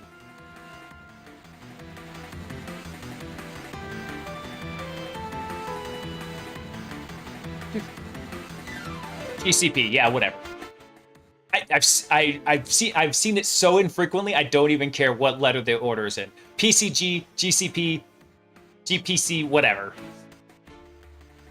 Your company's big on it. I'm sorry. I am kidding. I know it's probably fine. It's so funny because it's like 90% of companies I see are Azure and AWS. Very rarely are they like just one or the other. And then it's kind of like that meme, like the 2 kids fighting, and there's one sitting in the background at the playground just eating glue, and that one sitting in the back is GCP.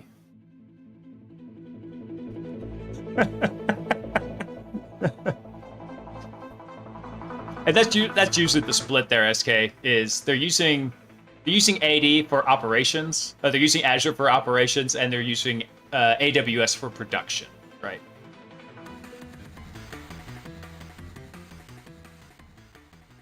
Okay, cool. I actually need to take a screenshot of this if I can get it.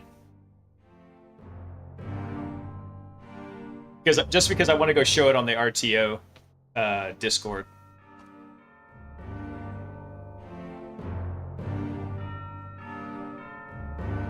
Grab a screenshot of this.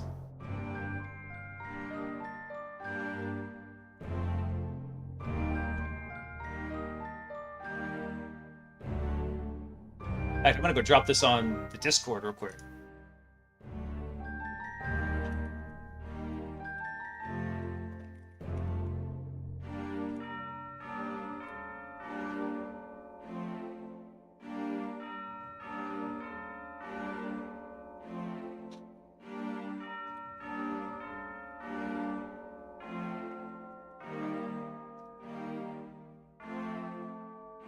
I think I misspelled shenanigans.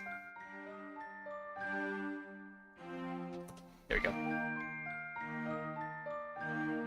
Hey, SK, no problem, man. I do this pretty much every night at the same time, so if you get the opportunity, just stop back in, man.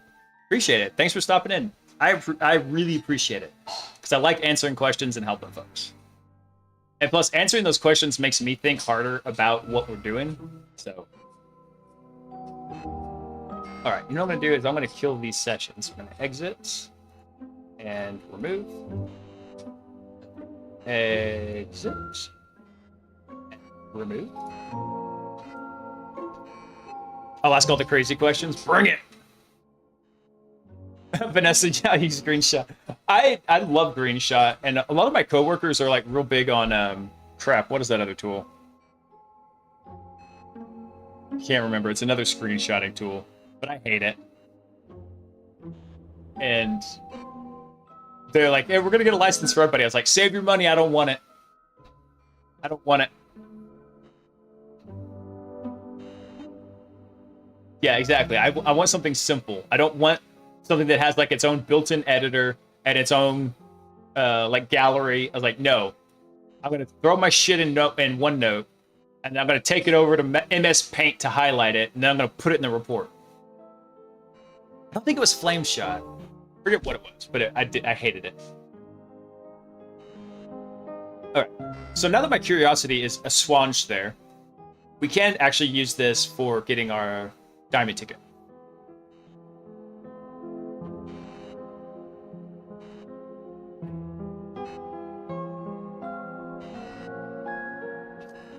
I'm going to do an example here, actually.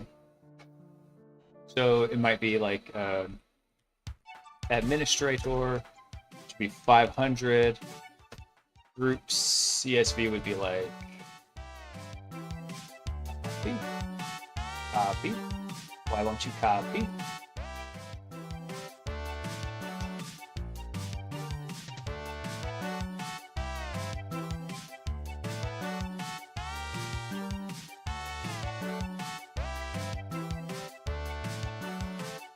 I'll just throw a little example in there.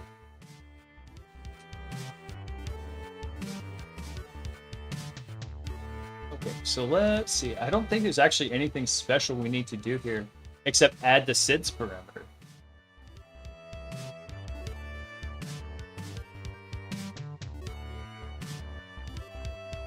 Actually, yeah, we need something like 519 here. There we go.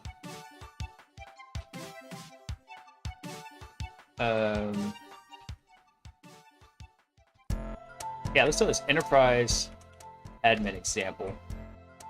And actually, what I'm going to do here is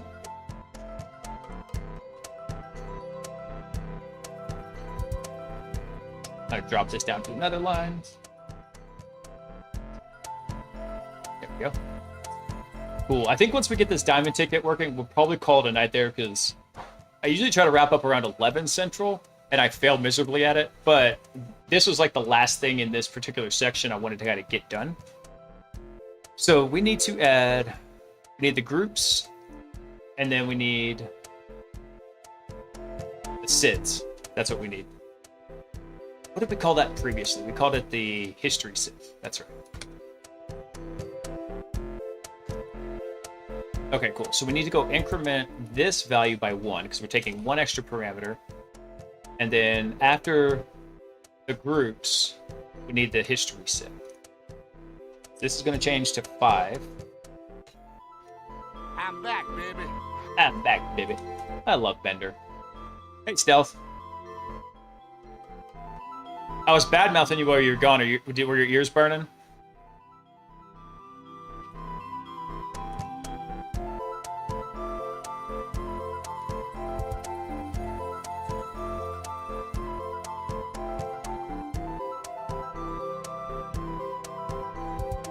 Get this nice and aligned so it's easy to read the code.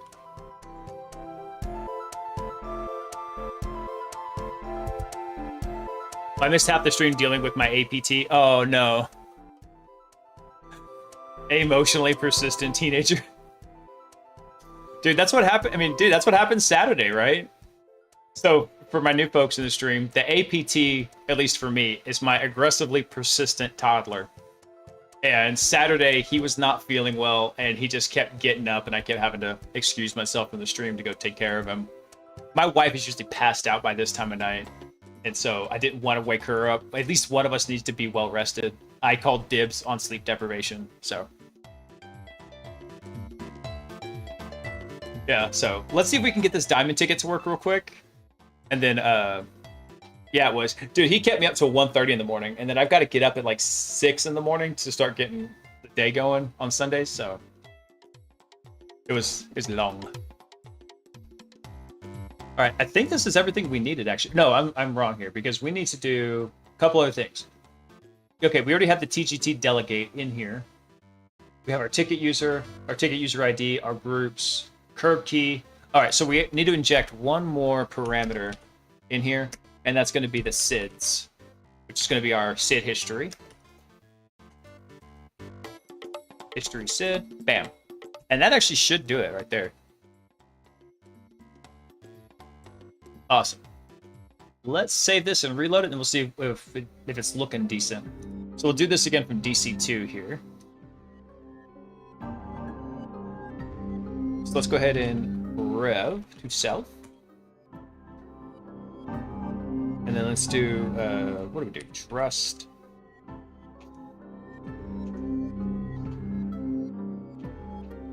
Golden ticket. Did I not? Oh, I didn't reload the script. Duh. Because we had to reload it after we make changes. So script manager. There. And then we'll reload our custom script. Trust diamond ticket. There we go. So let's do a help on it.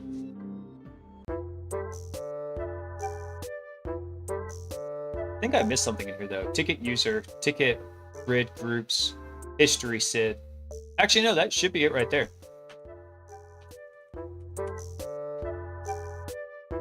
So actually, I can just copy this as is, because it works for our particular. All right, it just happens to work for this particular example. And then we need the AES 256 key from the domain controller that we exfiltrated. This right here.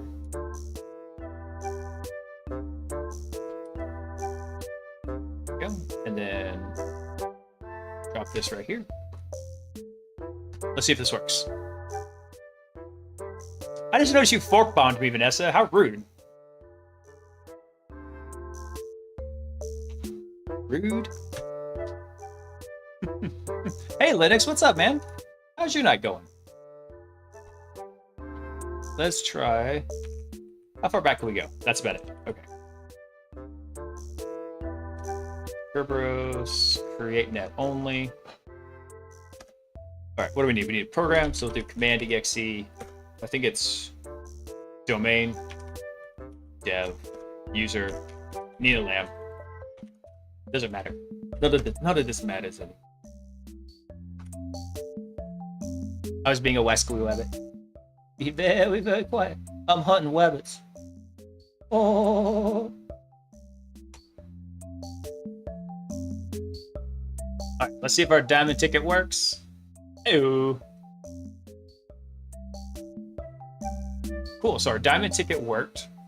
Remember, so for a diamond ticket, we're requesting a TGT from the domain controller, and then we're editing it because we have the key to decrypt it. So now, if we go steal, so once we steal the process token, we should be impersonating the enterprise administrator.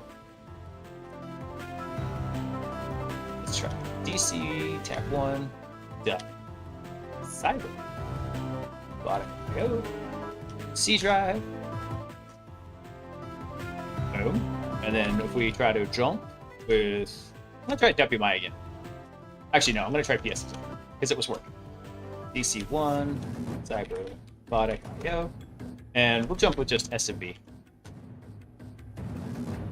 Going to complete a 5-7 tasks for that interview. Nice. So hopefully I understand about the obfuscation thing. And the one lab, I didn't get the password you're supposed to have before you start the lab. Oh no. Here's hoping, man. I hope you get it, man. Really do. Because honestly, once you get that first position into offensive security, after that, it's really just your portfolio of work and being able to explain what you did that really gets you forward on it. That's the hard part. That's the thing you really want like certifications for. I'm literally just taking the RTO certification for fun. But also I'm really competitive, so I want to really nail it and make sure I get it the first try. Hey, look at that. That worked. So now let's try this with Invoke Decom.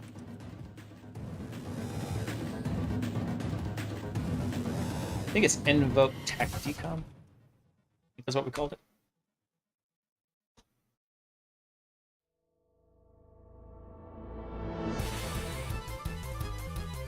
It's thinking. It uploaded it to the computer. So this particular one is going to upload a beacon executable to the machine, and then it's going to use an MMC application to run it. Okay, so that failed. Not a problem. But now let's try Sharp WMI.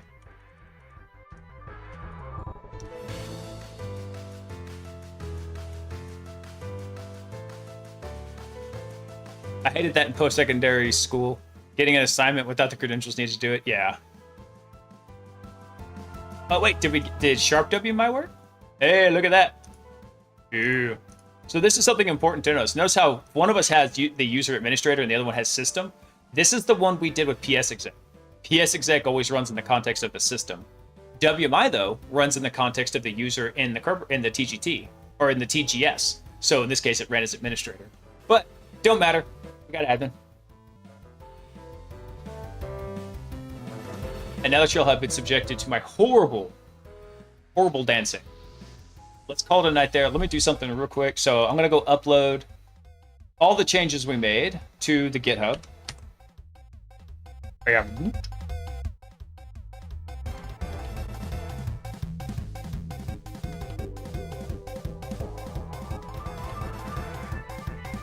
We are closing it. If I add one more function, I'm pretty sure we'll hit 2,000 lines in this thing, which is absolutely insane. Added AD trust abuse methods and other stuff. Read the diff.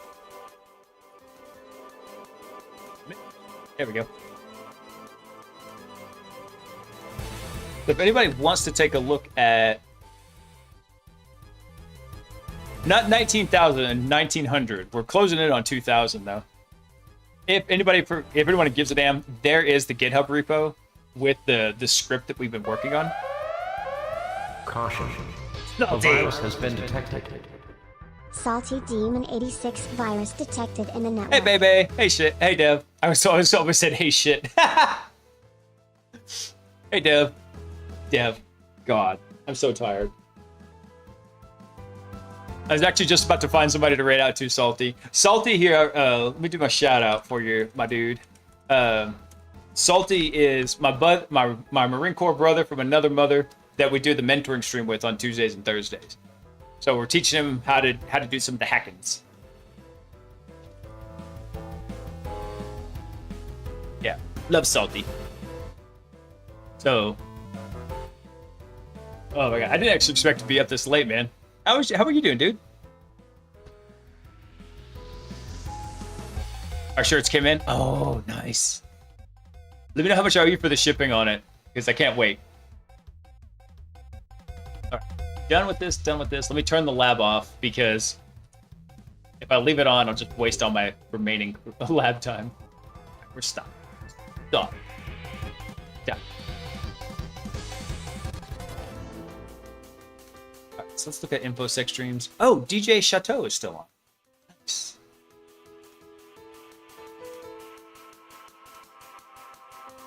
Cool. Okay, perfect. We're gonna go right out to him. He's another like InfoSec streamer.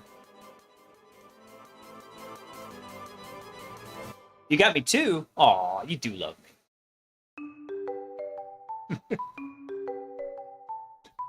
So for all my new folks in here, Salty saved my sanity during a very stressful time at work that happened about, I don't know, shit, maybe 2 years ago at this point. And I was just drowning in work for reasons I'm not going to go into it right now.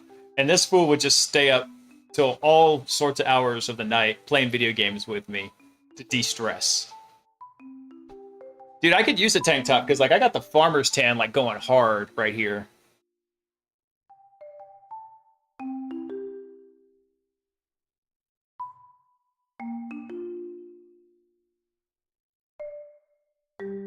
One for Monday, Tuesday, Wednesday, and the other one for Thursday, Friday, Saturday. Sundays with PJs. Yeah.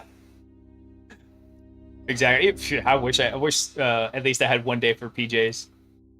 Quite like that. Doesn't happen. All right, let's go. Where are we going? Let's go right over to DJ Chateau while he's still on. Where's he at? Yep, there we go. So he's doing some hack the box right now. All right, everyone, y'all have a fantastic night.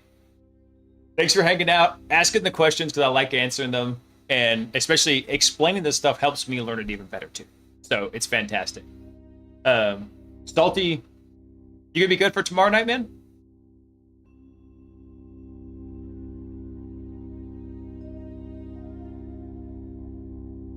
Hey, Jaquan, what's up, man?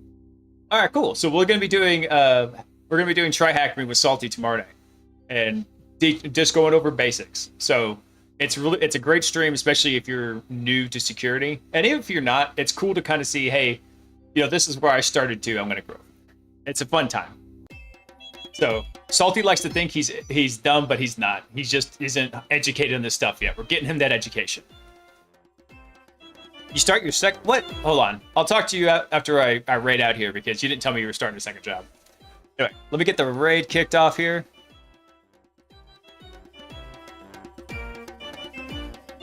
Add the missing YouTube video. I'll go check for it. I promise. I'll go look at it real quick. All right, everyone. I hope you all have a fantastic night. I will catch up with y'all tomorrow night. We'll do Try Hack Me with Salty, and we'll kick some ass on it. So I just want y'all to know one thing. I love you. Peace.